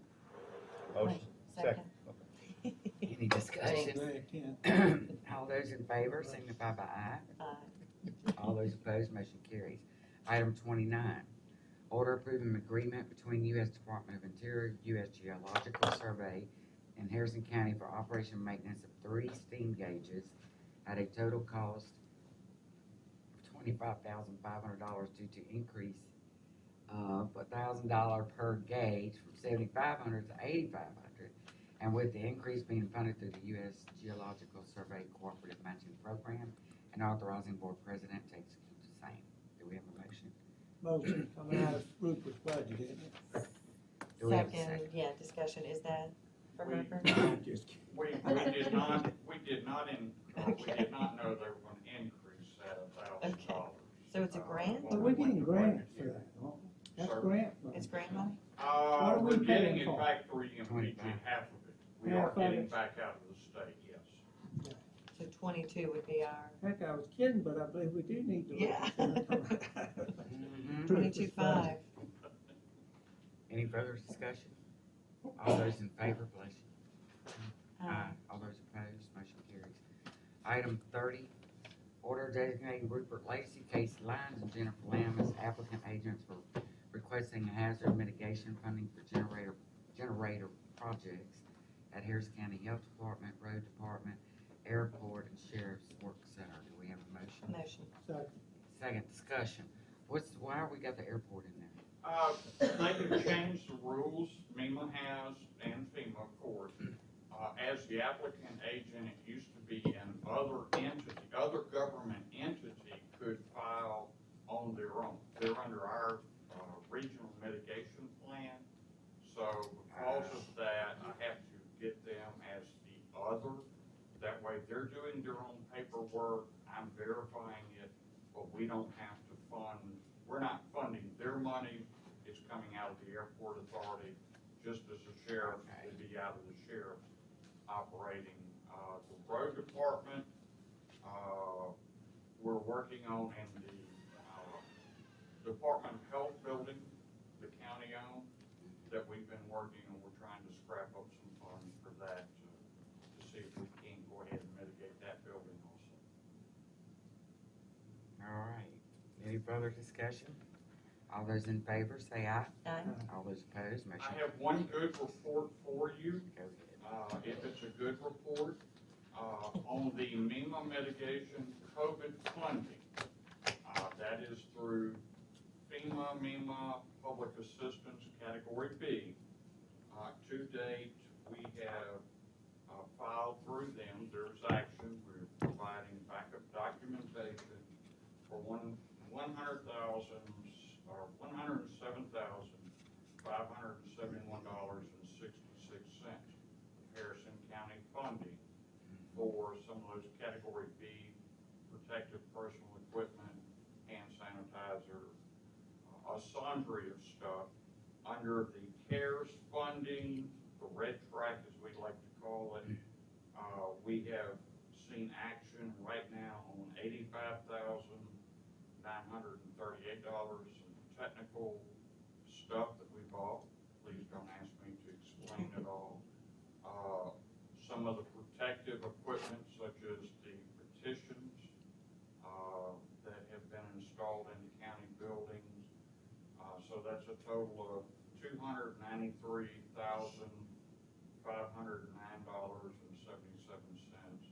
out of CARES or MEMA, FEMA under CARES, and we feel very comfortable. We're getting ready to move forward on a very large dump of information for a very large amount of money to come back to the county quickly in the red fund. We're just waiting on the figures and the backup documentation. Did all that plexiglass? That was plexiglass and some of that stuff, yes, sir. And we had to explain to them what plexiglass is. Who'd you have to explain it to? To FEMA. And they controlling our money? And you It gotta tell them what is quite plexiglass is? amazing how I understand what it is, but these people were not directly dealing with it, it's all electronic. That's And unbelievable. it is very challenging. I'd much rather have a. Yeah, it's challenging. Having met with them, you think that's unbelievable? Pardon me? Having met with them one time, Yeah. why do you think that's unbelievable? We are, Keep at least 10 copies of every form they send Yes, to sir. them. Amen. yes, sir. We are in the appeal process of Cristobal with FEMA. We have filed a very strong, shall I say, letter to explain them about the beach in Harrison County. Hancock, Harrison, Jackson County were the only counties affected by Cristobal. Invite them down at their own expense, Rupert, where they can see it, then we won't have to explain it. They called it a recreational beach, which I kind of went a little bit What's this ballistic address on. out here? But under COVID, I burned some ears, what I could, to explain a recreational beach in a COVID environment, that was the only thing, the only game in town. I'm not gonna say we'll get that money back. We're gonna shoot to do everything that we can get our money back from the cleanup. It depends on, it goes back to Region 4 and then it goes to headquarters. So, hopefully in the next couple of weeks, I'll be able to bring you something positive on that. Harrison County, that's not recreation. I sent them, I did do That's a that. mighty expensive recreational beach, Yeah. I'll tell you that. They were not aware that it was under consent order. And I said, yes, maybe y'all should do your research before you, send something back. But you have no, it's a mitigation project, it's a preventive project, it's a court order, so yes, you have to. Okay, thank you so much. We love all that good news you got. Item 31, order authorizing and approving work authorization number 2020-001 with Tussa Consulting Services for microwave subsystem modernization procurement and vendor response evaluation assistance, Phase 2, Task 2.1 and 2.2, as recommended by Harris County Emergency Communications Commission at their meeting on August the 18th. Do we have a motion? Motion. Do we have a second? Discussion, do you think Yeah, what is that contract will ever be completed? Yes, sir. And I have to really say thank God to electronic, for one time, electronic bidding. Y'all won't hear me say that often. But we have had people here that have gone out. The electronics has worked. The technical questions have been answered, so before Thanksgiving, I think it'll be done. Y'all will be signing, and we'll be moving forward on that side. Okay, any further discussion? All those in favor? Aye. All those opposed, motion carries. Item 32, order approving the employment of Wright Ward Hatton and Gould to provide auditing service for FY 2018 and 2019 as recommended by the Harrison County Emergency Communications Commission at their meeting on August 18th, and authorizing board president to sign the letter of engagement. Do we have a motion? Motion. Second. Who's paying for this? The commission. Okay. Under In that case, I'm statute, cool. All we right. have to, even though the county does it, and we have the contract and all that, we still, as a commission, have to do a audit also. Okay. 2-year audit. All those in favor signify by aye. Aye. All those opposed, motion carries. Item 33, order approving spreading on the minutes the executed contracts with Lisa Fairgrounds as approved by Greg Whitfield, Fairgrounds Director. Do we have a motion? Motion. Do we have a second? Second. Discussion. Greg's here. So all this social distancing and all that's still in effect, right? Yes, and For the still no governors. concession stands as well for this weekend. No bleachers or concession stands. Gotcha. One question from a legal standpoint. Yeah, I'm sorry, go ahead. You had one of these contracts provides for rental of half a barn, and the board has not provided the rental of half a barn. No, they have to do the whole zone, right? I wouldn't get into that, what happened with. No, we just asked them for problem, just, they gotta rent it all. That's how it's listed by zones Yes, ma'am. at the market value. Thank you. Thank you, Greg. Any further discussion? All those in favor signify by aye. Aye. All those opposed, motion carries. Item 34, Road Department, order adjudicating overtime in the Road Department per attached list. Do we have a motion? Motion. Do we have a second? Second. Any discussion? All those in favor signify by aye. Aye. All those opposed, motion carried. Item 35, Pretty much on perfect time. timing. Appeal filed by Patrick Collins of the Planning Commission's decision to approve the conditional use permit request filed by Wilton Bradley, requesting a conditional use permit to allow for the occasional use of an RV on the waterfront property of a half-acre parcel of land as shown on the site plan. The E1 very low-density residential district requires a conditional use permit for the occasional use of an RV on waterfront property. Water and sewer must be self-contained, a power pole is possible. Subject property is located Edgewater Drive, Lot 45, Discovery Bay. The ad form tax number is 0312B02020000. Where's Patrick? Well, we don't have to pass it for anybody else. You wanna holler for a minute?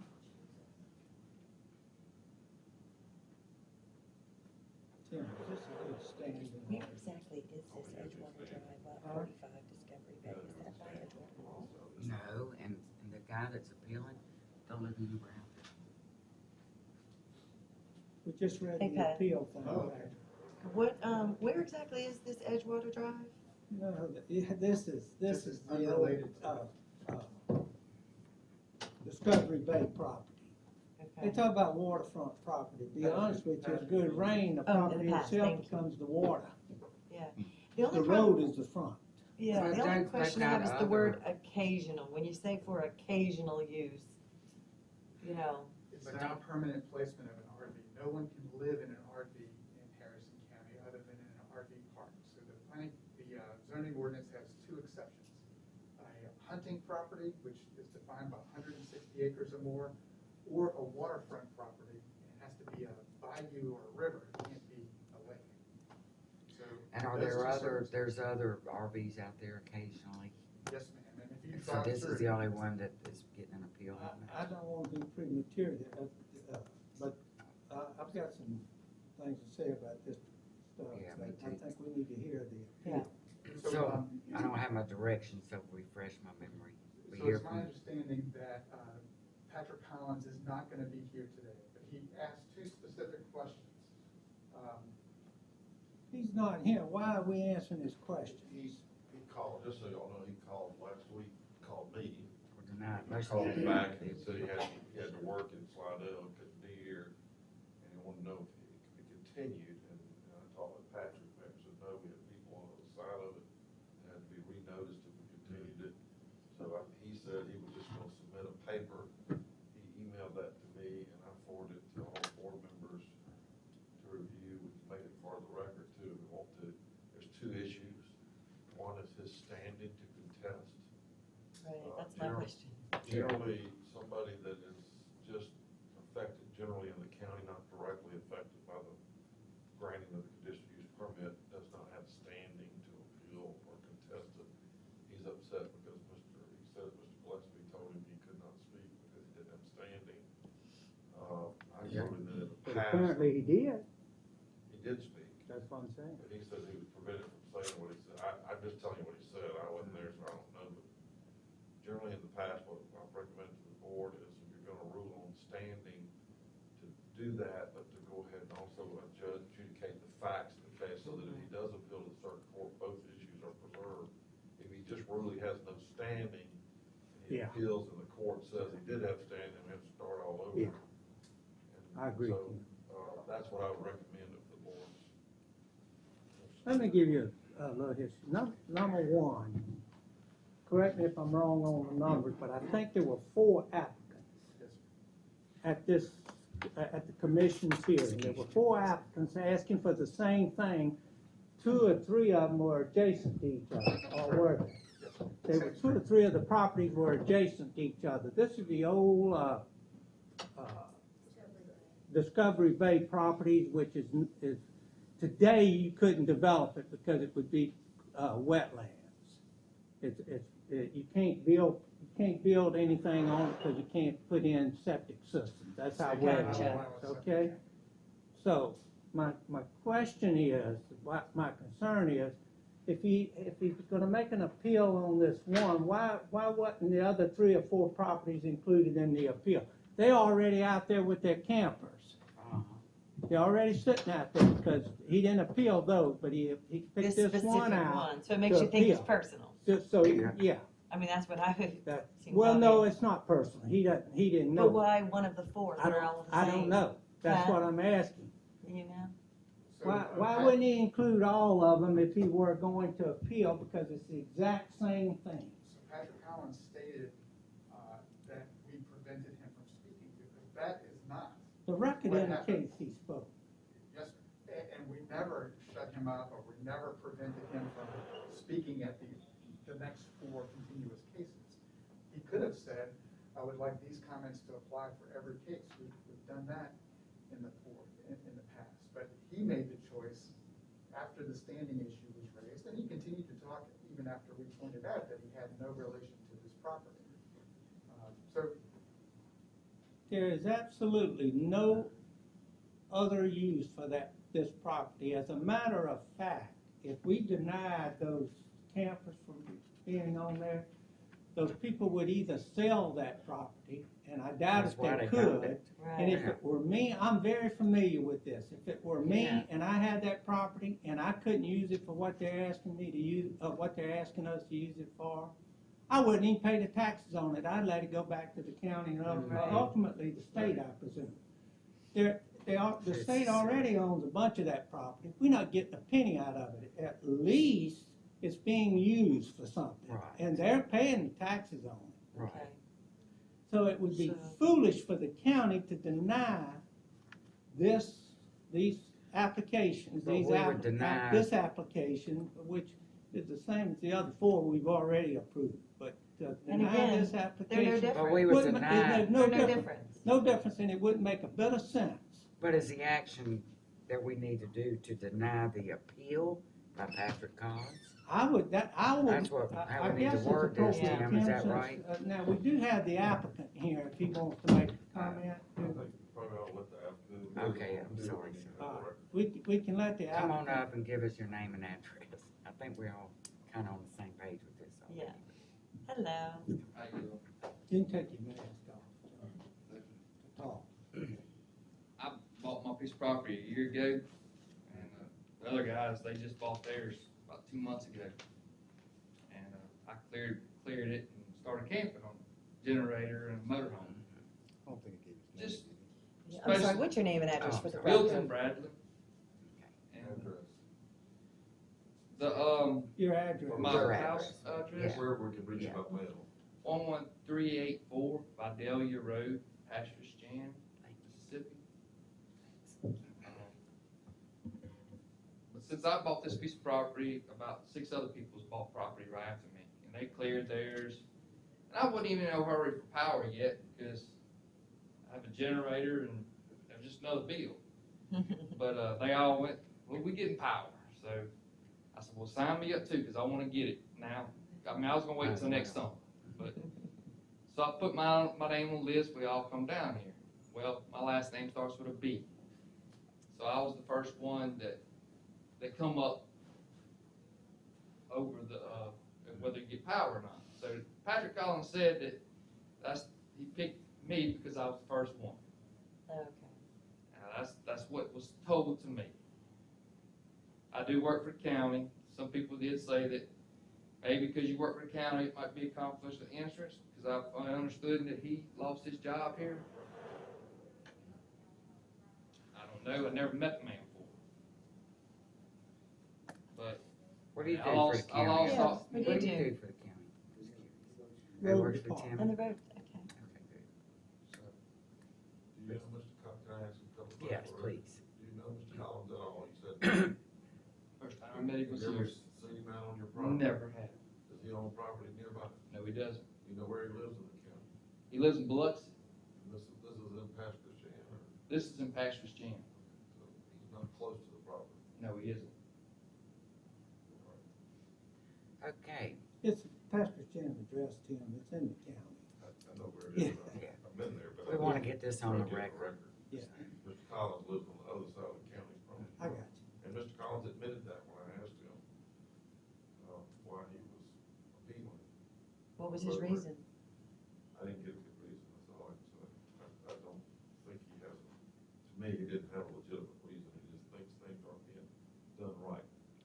so the chair will entertain a motion to deny the appeal filed by Patrick Collins. So moved. Based Yeah, on- I'll state the reason. There's 2 reasons, one is that he lacked standing to appeal to begin with, and secondarily, that based on the facts, the appeal should be denied. Well, and I can think of no other use for that property. I Okay, don't know we if got that's a reason, but Well, the that's, property fits within the exception to allow this. This Yeah. property. I know that it qualifies for what plans was granted on the property. I move to deny the appeal. Okay, so we have a Second. motion and a second. Any further discussion? All those in favor signify by aye. Aye. All those opposed, motion carried. Carry on. Thank Well, you. Wait, y'all. wait a minute, it might, Oh, what? He may appeal, but that does not stay your right to proceed. Appeal of He the appeal? appeals it, and the court will reverse it, and you would have to, if you put it in a power play, you have to take it out. But the likelihood of him providing an appeal is very slim. It doesn't stay your right to proceed on with your permit. what he's telling you, John, you can go ahead and start the process, do what you want to on that property. But there are some risks if he were to appeal it to the courts. And one, you would have to win. In my opinion, he's not gonna win. And it would take at least a year, so just move So, forward. do I have Carry on. a 15-day, 10-day waiting period He's now? got- That was only from the planning commission. He's got 30, this is a little bit, he's got 30 days to appeal it to the circuit court. But in the meantime, can he go ahead and Yeah. get He his can permit? go ahead. You can go ahead and There's get no your stay permit. on Like, if you can proceed. The risk is Right. that the circuit court would say he was right, we were wrong, and it got reversed, and then you would have to potentially either come back and get another permit, or you'd have to remove everything. But you're ready to go if you wanna go. But can I have a piece of paper saying I'm ready to We'll go? give you an Patrick's order. not here, do you? Come to the zoning office, but I'm gonna be a while before I get back up there, so if you can wait till later this afternoon, I appreciate it. And that man right there. Thank you. Thank So I'm free to go? Did you have to take a day You're off free to to go, come man. up here Yes, I before am. us? See, that's terrible. Well, can he email you the paper? I mean, you don't have to wait around and go to the zoning. No, he's got Oh, sign. you've gotta sign it. Okay, sorry. About 3 o'clock? Yes, sir, please, just for the record. Sure. Thank All you. right, then, thank you, Thank sir. you. Then we have item 36. What you got, Patrick? One favor, Go ahead. I'm involved in item number 76, and I have Glenn Mueller and Cindy Walker here. It's about the bike pedestrian, active living initiative. Oh, It'll take 1 minute. He wants 76? Oh, you wanna move them up? Yes, Oh, they're right okay. outside the door. Thank you. Y'all okay with that? Sure. Yeah. Go ahead. Must be what Dave Dennis texted about. He's still not sure. That He's sounds, very that uncomfortable now. doesn't even sound So right. this is a very long process that we've started. Right. Everything is. Let me read the order. Order acknowledging the receipt of contract for preliminary engineering services between Harrison County Board of Supervisors and Alta Planning and Design, Inc. in the amount of $149,080.46 for the Active Living Study Project number STP 004000054 LPA 10804271100 and authorizing the board president to execute the same and notice to proceed. Do we have a motion? Motion. Second for discussion. Second. Is this, where's the money come from? MDOT. So this was a very long process. You need to remind them that this is Yeah. a project that the board has contributed. We have contributed Right. $30,000, how much was it? $30,000. We agreed to this way back. Yeah, I don't know, 6 but we months only or agreed to not 30 long. grand. I can't keep Over a up year. with time, over a year. We agreed to 30-some contribute thousand. $30,000 to this project, and I think, who else? A couple of the cities, Glenn? What did the cities, the other cities? Pardon? D'Iberville and Biloxi. Long Beach and Biloxi.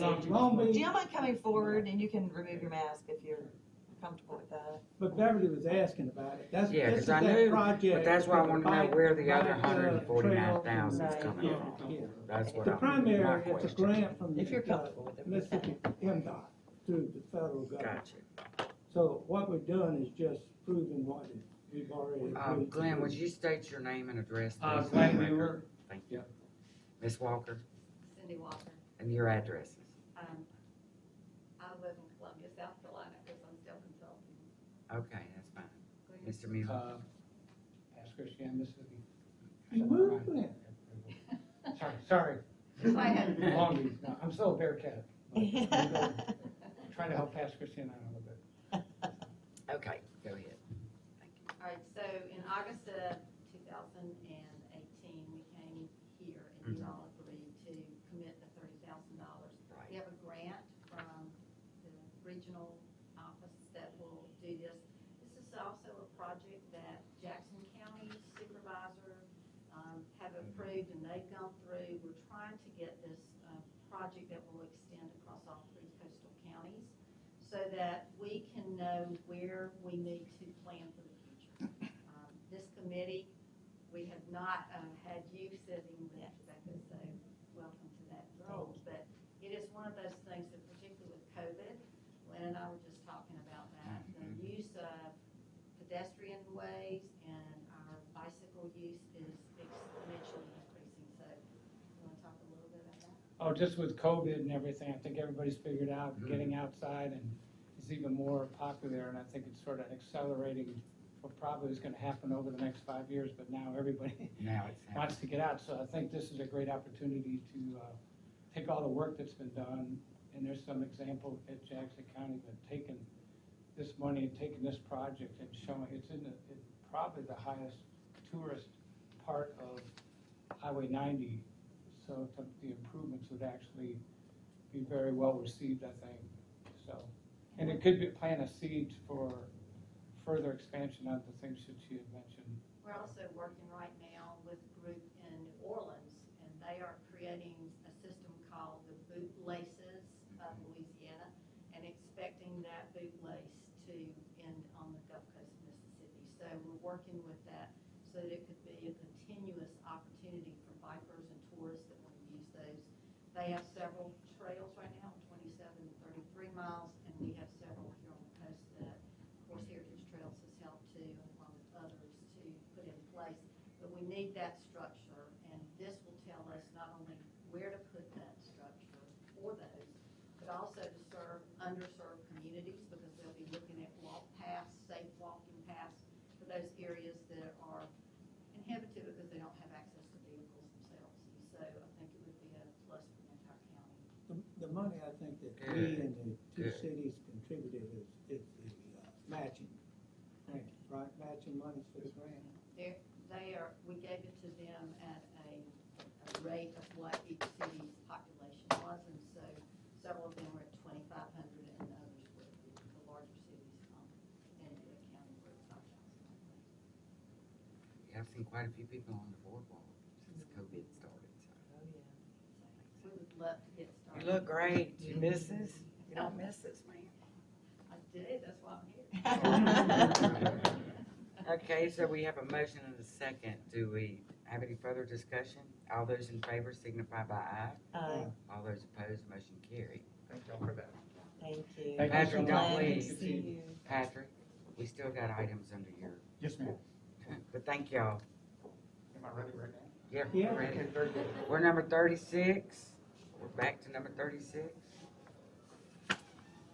I think, 36 through all of them, if you want. yeah, if you want to just do them all, give us a recommendation.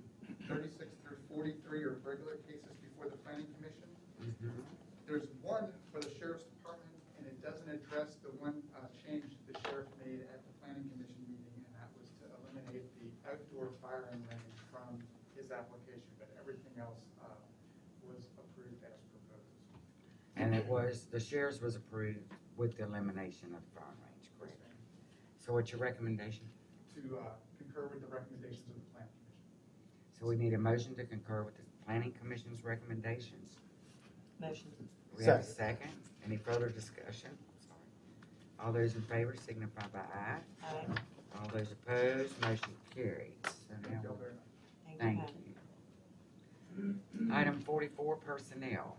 Order spreading upon the minutes of personnel changes of the sheriff's department as listed on file with the payroll clerk and personnel department. Do we have a motion? Motion. Do we have a second? Second. Any discussion?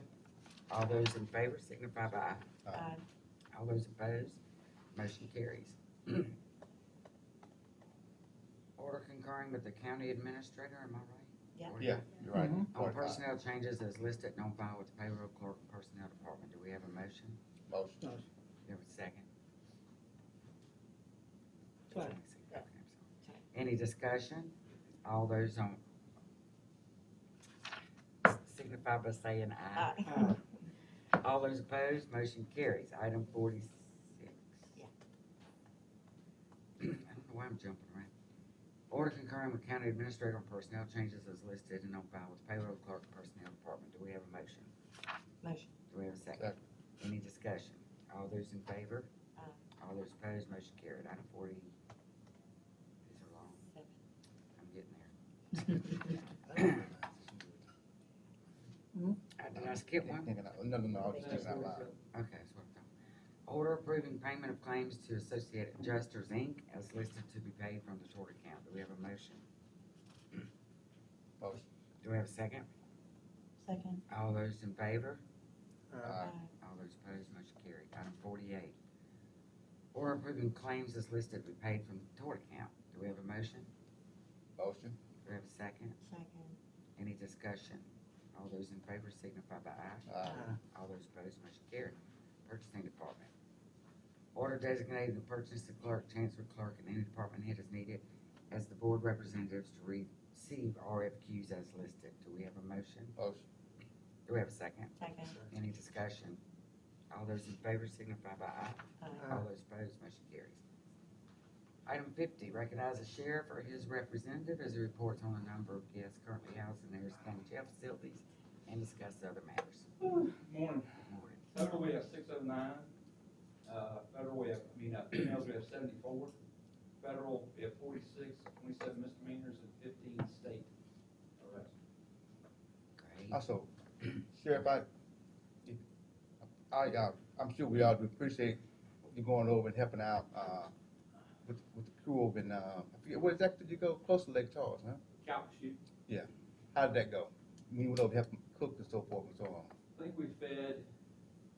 think we wrapped 28 houses, covered 28 houses, and we wrapped, we fed right at 3,000 meals. Good. Went good. Good. Item 51, order authorizing disposal of reports as listed which are eligible for disposal in accordance with the retention schedules previously approved by the Local Government Records Committee. Do we have a motion? Motion. Do we have a second? Second. I got one correction on that. Discussion. No, I'm sorry. Yeah, on item A, retention 5 years is supposed to be 3 years. Okay, but you've had them for 5, right? Ma'am? You've had them for 5. Oh, yeah, we've had them, yeah. we've had them. Okay, so we're But still it's, good. that's supposed to be 3 years. Okay, we'll change that. It's just a typo. Any further discussion? All those in favor say aye. Aye. All those opposed, motion carries. Item 52, order approving pay application number 6 from Dixon Contracting Group for HCADC jail upgrades and repairs in the amount of $177,328.90. Excuse me. Second. Any discussion? All those in favor signify by aye. Aye. All those opposed, motion carried. Order approving the grant agreement FY21 between Mississippi Office of Highway Safety and Harris County Board of Supervisors, Harris County Sheriff's Office for grant number OP2021OP1241-402 occupant protection FY21 in the amount of $84,960. Do we have a motion? Motion. Second discussion, that's the, like, for the lights that flash and the sign, is that for the elderly protection, is that what that's for? No, that's, No? this is occupancy protection grant, which is all the seatbelt grant. Oh, okay. They get paid overtime to work seatbelt, details all through the county. Okay. I couldn't remember that. Any further discussion? All those in favor signify by aye. All those opposed, Yep. motion carries. So y'all be on the lookout and have your seatbelts on, because I got a feeling that's gonna be stepping up here. Item 54, order adjudicating travel for Karen Johnson and Maisha Luckett, transport officers to North Carolina for extradition order 20200059. Do we have a motion? Motion. Do we have a second? Second. Thank you. Any discussion? All those in favor signify by aye. Aye. All those opposed, motion carried. Item 55, order adjudicating budget car rental credit application for the Sheriff's Office Transport Division with car rental payments payable from 001-200-475. Do we have a motion? Motion. Do we have a second? Discussion, was that y'all just rent a car when you have to do extradition, or? They do, but they had an issue with the cards that are issued for transport.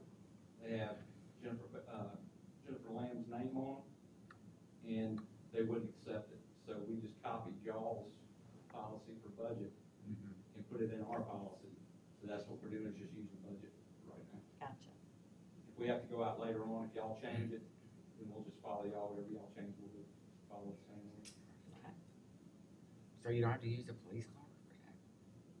If it's within probably 300 miles, yeah.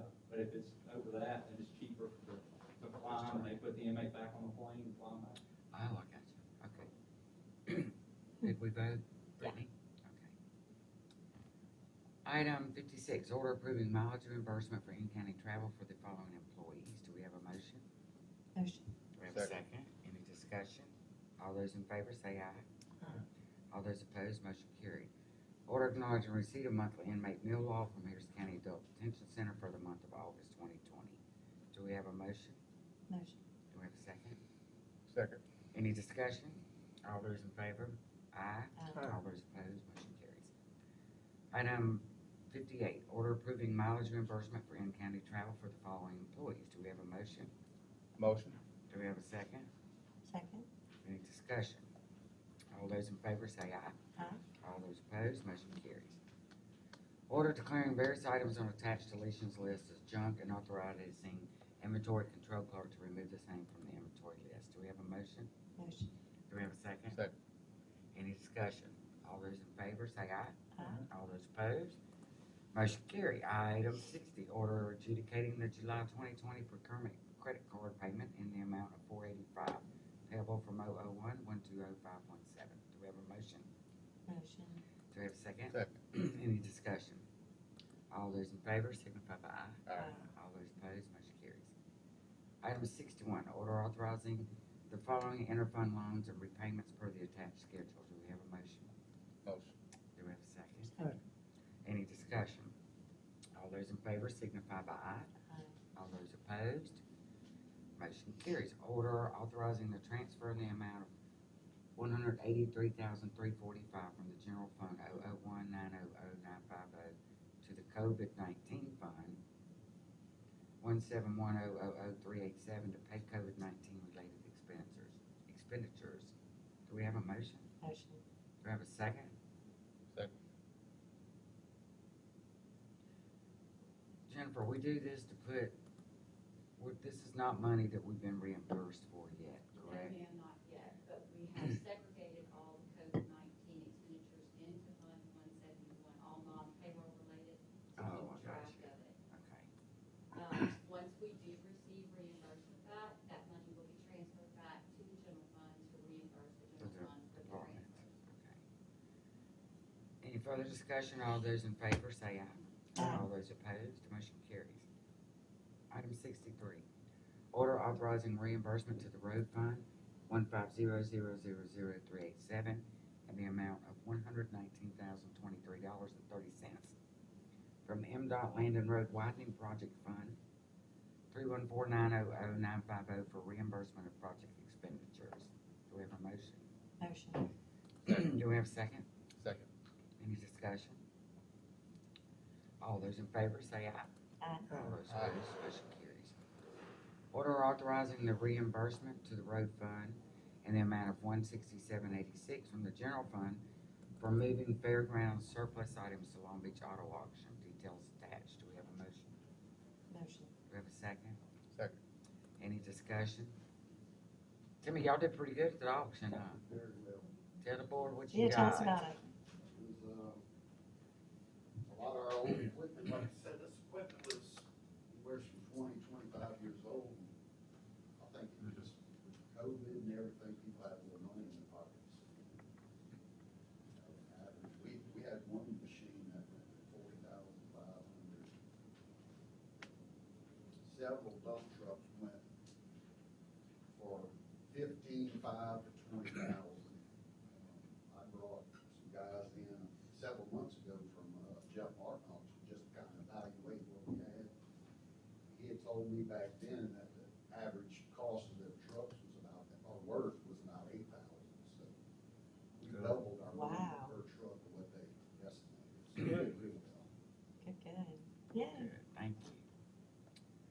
Item 65, order approving the final recalculation of the 2020 real and personal property assessment rolls in the 1st and 2nd Judicial District and authorizing execution of the same. Do we have a motion? Motion. Do we have a second? Second. Any discussion? All those in favor signify by aye. Aye. All those opposed, motion carries. Order approving payment of claims as listed below. Do we have a motion? Motion. Do we have a second? Second. Any further discussion? All those in favor say aye. Aye. All those opposed, motion carries. Order approving solicitation of RFP for contracted financial and compliance audit for fiscal years 2020 and 2021 from qualified registered CPA firms as listed with the Mississippi Office of the State Auditor's website. Do we have a motion? Motion. Do we have a second? Second. Any discussion? All those in favor say aye. All Aye. those opposed, motion carries. Order authorizing disposal of records which are eligible for disposal in accordance with retention schedules previously approved by the Local Governments Record Committee and adopted by the Board of Supervisors. Do we have a motion? Motion. Do we have a second? Second. Any discussion? All those in favor? Aye. All those opposed, motion carries. Order authorizing issuance of duplicate warrants to the following as listed. Do we have a motion? Motion. Second? Second. Any discussion? All those in favor? All those opposed, motion carried. Order approving low quote purchase of one image access for Guide 4B18 color book scanner from Large Document Solutions, EME Corporation, at a cost of $30,450. Payable from 001-100-920 as recommended by Robert Turner IT, money available within budget. Oh, I got a lot of questions. Do we have a motion? Motion. Do we have a second? Second discussion. Yeah, What is I that, got, what, Rob? what? I don't remember this at all. What I is don't that? remember this either. What's the deal with this? This is a large format scanner. You know, we got the big books back there. They were going to hire somebody to come in to take these big books and scan in the pages. So we Right, can that's what they normally do. It's usually a college kid in the summer. Well, we could use an intern or somebody to come in and actually scan those big books instead of hiring companies to do it. I do believe, and I talked with John about this, I think this will save us a ton of money. And it's a great asset to have on the county, for the county. So if it saves us a ton of money, you're saying we spend $37,000 and get cheaper labor instead of paying an outside middleman to come and do. Instead of getting some high school kid to come do it. Well, no, but he's saying we're paying a middleman. How much let's say the last 6 months, how much have we paid a different company to do that instead of owning our own machine? I don't have the figures on it. Well, we need to know that. I know how much we were looking to spend on it, and it's Okay. gonna take us about $50,000 per year to get that. 50,000 a year. Yes. And this 37,000 would be ours forever. This would be. We'd own it. the Next new one would be comes for the, Yeah. Or the stamp, yes. So we would own What it. account is 001-100-920? Which is who? Which is who? Chancery? It's a chancery clerk.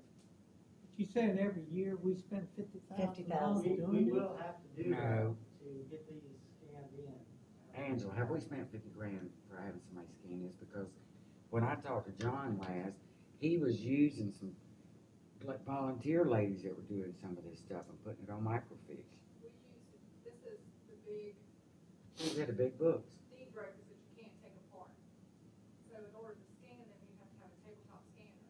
We did have a company that came in from Louisiana and started scanning some old plat books Mm-hmm. in sectional indexes, but we haven't done the deed brokers. And how much was that company? I think they were about 50 or 60. It's expensive. So this is something that your office wants, that John wants? The bottom line is that we're spending $30,000 for something that if we We'll don't use get one it, we're gonna time. be paying $50,000 a year, Right. every year for it. I believe this. No, this is a Or one at least time. for a number of years. Yes, sir. I think it would at least take 5 years, from what John said, to scan all the big books. So roughly, Wow. we spend 30,000, to save 37. 120,000. I'm on I think that we need one here, I think that we need one in Biloxi. Next year, we were gonna get the one in Biloxi. Can't we just move it? Can't we just use it here and Yeah. then put it in a truck and move it? Yeah. This thing is huge. How huge? We have big trucks. But yeah, we could do that. We got big scanners too there at the engineering. And with all due respect, on the agenda, it said 30,000, but it's actually Tim, there you go again. 38,500. Somebody's having to get reimbursed for moving stuff. Tammy don't wanna be doing that. It was only supposed to be 30,000. Okay, yeah, it says 38,500 on the bill. But there is an end time when all these books will be scanned. Yeah, we won't, so it's There not will a be an end for time. everything. But then we can sell it after? Can we, Yeah, but Timmy can take it to the when auction. we're done, you take it to the auction? In 5 years, it'll be outdated. Well, Yeah, that's what I said. yeah. I said, so we just replaced our copiers at our office, they came in $40,000. What's wrong with the old? Well, They're old. outdated. Well, they weren't. Can't get service, can't get a service. You can't get They do service that on for them. They purpose. break down old Yeah, they service. do Our that. refrigerator broke and the man said they purposely don't make the parts, so you have to buy a new fridge. Yes. Yeah. Absolutely. Okay, any further All discussion? All those in favor signify by aye. Aye. All those opposed, motion carries. Item 71, order adjudicating employment of Board Attorney Tim Holloman and Boyce Holloman Associates to represent Harrison County and the Harrison County Board of Supervisors in the litigation matters listed in the order below. Do we have a motion? Motion. Do we have a second? Second. Any discussion? All those in favor signify by aye. Aye. All those opposed, motion carries. Order adjudicating the tax sale of August 27th, 2018 and August 26th, 2019 on tax parcel 080622001-125 for 2017 and 2018 taxes, erroneous and thus void ab initio and for related purposes. Do we have a motion? Motion. Do we have a second? Second. What's the deal? Why is this going back to 2017? Apparently they were sent to the wrong and incorrect address, the address was wrong on it, so they got sold for taxes. Okay. So they're moving to set aside the tax sale to, or they asked the board to set aside. So they have to go, and you can in these instances where the county is responsible for the error. Okay, all those in favor signify by aye. Is there, if I may just Oh, ask sorry. one question, is there a time limit on that, Tim? For example, if you Well, I realize the think error that's a long was time 10 ago. years ago, There- is there a The time problem limit? with a tax sale is it matures, so once it matures, it becomes there's a problem, because you got a tax purchase, so they make Yeah. it test. He would have to be reimbursed for those years in interest if he were to go beyond that. But if there's an error on the county's part, I don't There's no think time. the statute of limitations apply. I'm just Look at curious. that. Okay, all those in favor signify by aye. Aye. All those opposed, motion carries. Same thing, order adjudicating the tax sales of August 27th, 2018 and 2019 on tax parcel 0109200010006 for 2017-2018 taxes as erroneous and thus void ab initio. Do we have a motion? Motion. Do we have a second? Second. Same type of error that occurred since those wrong address. Perfect. All those in favor signify by aye. Aye. All those opposed, motion carried. Item 74, order canceling project ER0024 Hurricane Katrina repairs that were reimbursed under ER0024 as recommended by Doug Rackley, State Aid Engineer with Brown, Mitchell, and Alexander. Do we have a motion? Motion. Second. Any discussion? Mr. Rackley? It's just to clean up old paperwork, 15-year-old paperwork. All those in favor signify by aye. Aye. All those opposed, motion carries. Order acknowledging receipt and spreading on the minutes the inspection report from Brown, Mitchell, Alexander for LSBP eligible bridges in Harrison County. Do we have a motion? Motion. Do we have a second? Second. Any discussion? All those in favor signify by aye. Aye. All those opposed, motion carries. Order acknowledging receipt and spreading on the minutes the inspection report from Brown, Mitchell, repeat.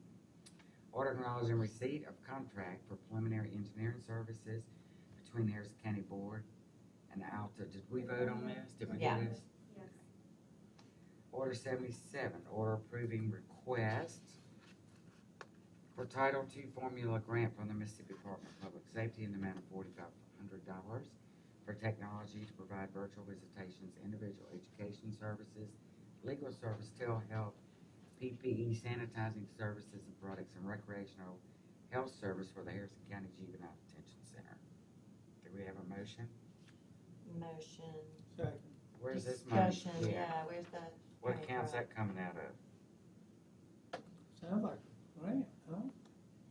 We don't have any COVID It says grants Title yet, I II don't think. formula grant, From COVID Mississippi supplemental Department of Public funding. Safety.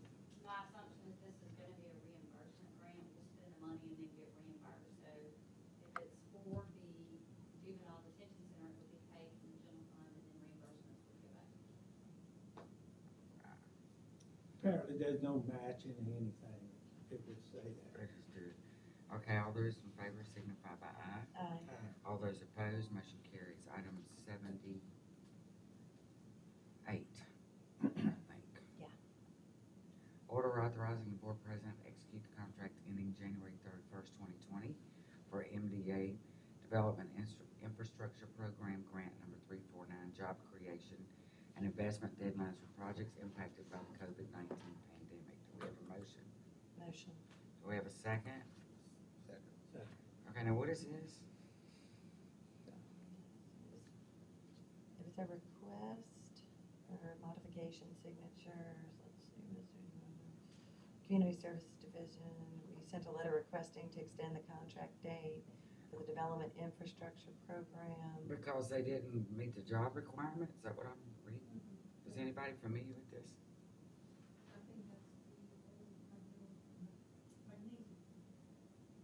The old milk and magnesium plant. I got you. Any further discussion? Is that the milk magnesium grant? Yeah, they just, apparently, they hadn't met the job requirements, so they're asking for an extension. Extension. At some That's what point, I'm we'll taking. probably have to pay that one back. All right, any further discussion? All those in favor? All those opposed? Motion carries. Item 79, order adjudicating and approving the use of county personnel and equipment needed to assist the city of Biloxi with grass mowing and drainage ditch cleanup pursuant to the terms of the interlocal cooperation agreement between the city of Biloxi and Harrison County. Do we have a motion? Motion. Do we have a second? Any discussion? All those in favor say aye. All those opposed, motion carried. Order approving the use of the Diaville Civic Center by the city of Diaville to host an AAECM car show on October 30th pursuant to the terms of the interlocal governmental cooperation agreement between the city of Diaville and Harrison County. Do we have a motion? Motion. Do we have a second? Second. Any discussion? All those in favor? Aye. All those opposed, motion carries. 81, resolution adjudicating the cost, including penalties of cleanup for the real property located at 24176 Mayo Road, Pasco Sham, Mississippi, being more particularly identified as tax parcel number 0309240230005. Do we have a motion? Motion. Motion, second discussion. Tim, the lien for the, what is it, 12, wasn't it 12,000 or something? I didn't look at it Yeah, so much more. right, what, the question is, the lien on that property, is that sent to him, for example, the owner, as on his tax bill? It's not, it's filed as a lien, like a land deed records lien or a judgment lien. And then we can execute it just like taxes, so yeah. Like a tax bill, Like a like tax he bill. failed to pay his, if he doesn't pay it, it's like he failed to pay his taxes, then you can Correct. sell the property. That's correct. Anybody's gonna buy it for $12,000. Yeah, Then Yeah. Go to the state. yeah, that's one of those deals. All those in favor signify by aye. Aye. All those opposed, motion carries. Order approving the purchase of a field conditioner needed for maintenance of softball fields within the city of Long Beach pursuant to the terms of the interlocal co-op agreement between the city of Long Beach and Harrison County. Do we have a motion? Motion. Second discussion, that's not a it's a material like dirt, it's not like a machine. Oh, I was wondering what a It's- field When conditioner you say a was. conditioner, Like, you I think don't- Yeah, of a it sounds like a machine. machine, yeah. It's just dirt, Okay. certain type of dirt they put on ball fields. And we have an agreement with Long Beach Fields. We help Interlocal them. agreement. Interlocal agreement Pay with it the for city. it, Yeah. Any further discussion? All those in favor say aye. Aye. All those opposed, motion carries. 83, order approving installation of streetlights as listed below. Do we have a motion? Motion. Do we have a second? Second. Any further discussion? All those in favor say aye. Aye. All those opposed, motion carries. Item 84, order authorizing expenditures as listed to advertise opportunities and resources of Harrison County payable from 002100522. Do we have a motion? Motion. Do we have a Second second? discussion. Mhm. I'm gonna take number C out, that, golf tournament's been canceled, so, well, let's do number C. Okay, with the exception of number C. Any further discussion? All those in favor say aye. Aye. All those opposed? Motion carries. 85, order denying the claim of David Phillips seeking damages resulting from an automobile accident. Do we have a motion? Motion. Do we have a second?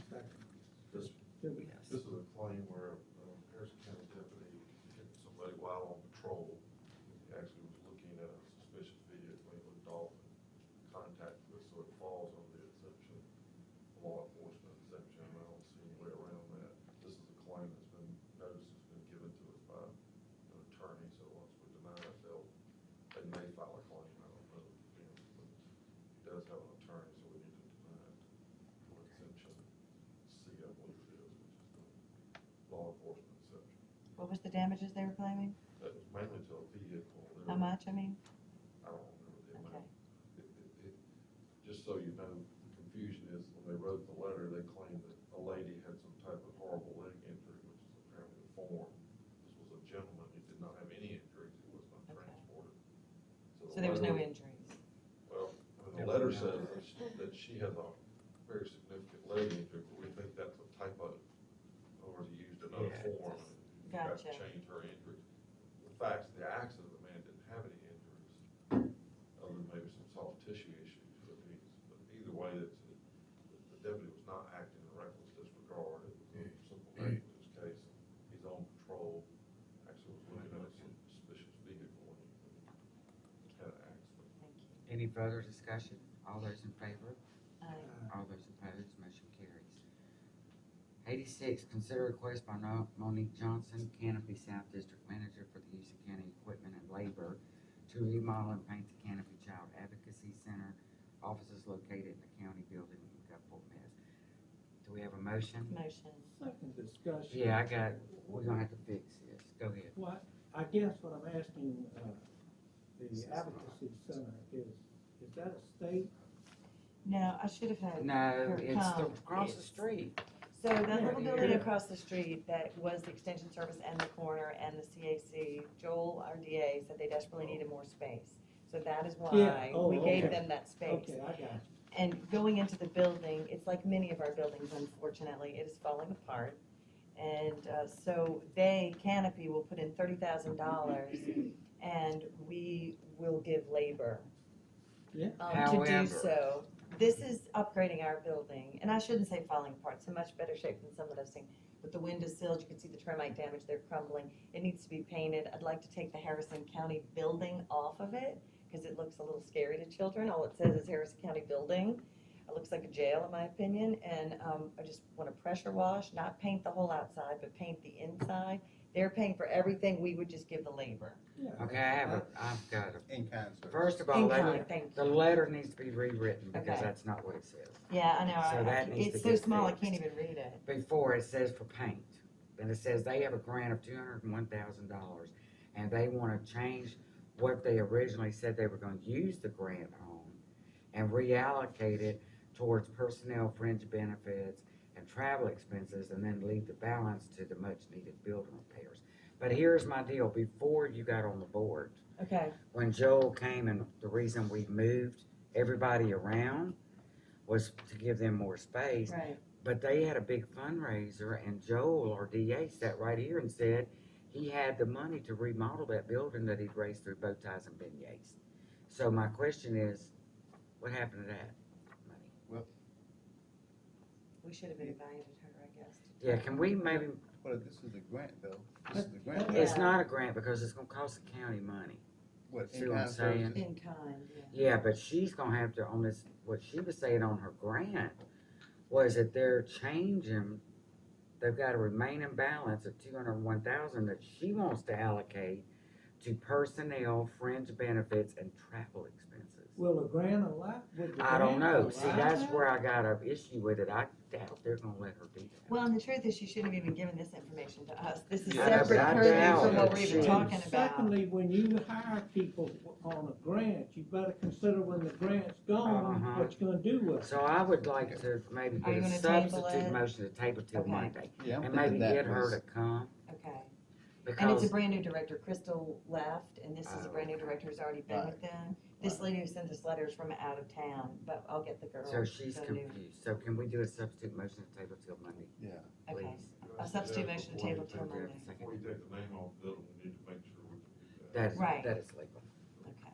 But she's going to come back kind of redo this, Well, and I'm- We can maybe, put our logo, we can do something pretty, but not that, I don't like scary. but then words. maybe we need to get Joel to come too, because he's the one that said he had the money from the bow ties. Okay. But it's just, again, notification, that if you use grant money, personnel and Uh-huh. stuff like that. Fringe that grant money benefits. Expires, and then they're standing before us, wanting us to pick up the cost. Yeah. Right, so I'm this kind of, but I think she might just be confused now that Rebecca said she I was think from so. somewhere else. Mhm. I think Monique so. is over the whole state, the South District manager, so yeah. Because originally what she says in the letter is for paint. And this is the one. But that's that not really what interviewed she's the asking. children. Right. Yeah, Yes. that he talked about, I wasn't. Yes. The forensic interviews, yeah. Okay, so we have a substitute motion to table and a second. All those in favor say aye. Uh, All those opposed, motion carries. And look at here, we're on Item 87, request by Roman Holmes, Assistant Principal of DIFL, to use Harrison County Road Department for the purpose of cleaning, and actually it's restriping and repainting the student numbers, sweeping the parking lot. Do we have a motion? Somebody make it now. Okay, I'll make a motion. Discussion, first you got a procedural problem there, I believe. We do, and you know, That's an interlocal, and that request should come from from the school board, that's correct, so let's Tim can do address it. No, the school board meets tonight. I thought they met last week, they meet tonight. So Renee's gonna have to put this on her agenda for tonight. So let me make a substitute motion to, Tim, table you got till something, Monday. folks? I think, I was listening, talking. oh, okay. thought we had something else. well, we need to, this was just to consider, but we need to table this till Monday so we can get the school board's request.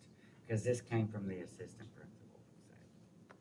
I didn't catch that, I'm Yeah, sorry. before Tim clarified that, and I think they changed all that, They did, cause that's, I consented to a request by a principal and did something, and the superintendent didn't like it at all. Yeah. So, because normally that, and I don't know, this guy's been there for a while, but normally they know to go to the school board, so we'll see. Okay, Mr. Ladner, you got any more business? I don't think so. How about Kent, you got anything? I don't have anything. Miss Rebecca? Nope, all good.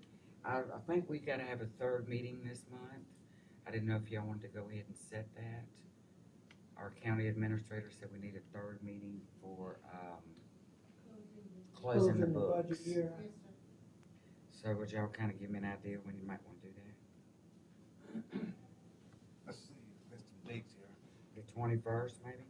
Look at the date, I don't. We got one the 14th, so we could meet the following, the 21st. Is that too That's fine. early, Jennifer? Push it to closer to the end of the month. That'd be the 28th. Have everything in and we can get it paid within this The budget year. 28th. All right, the 28th. 28th. Sounds good to me. Yom Kippur, in case we have any Jewish brethren that can't be here, it is Yom Kippur.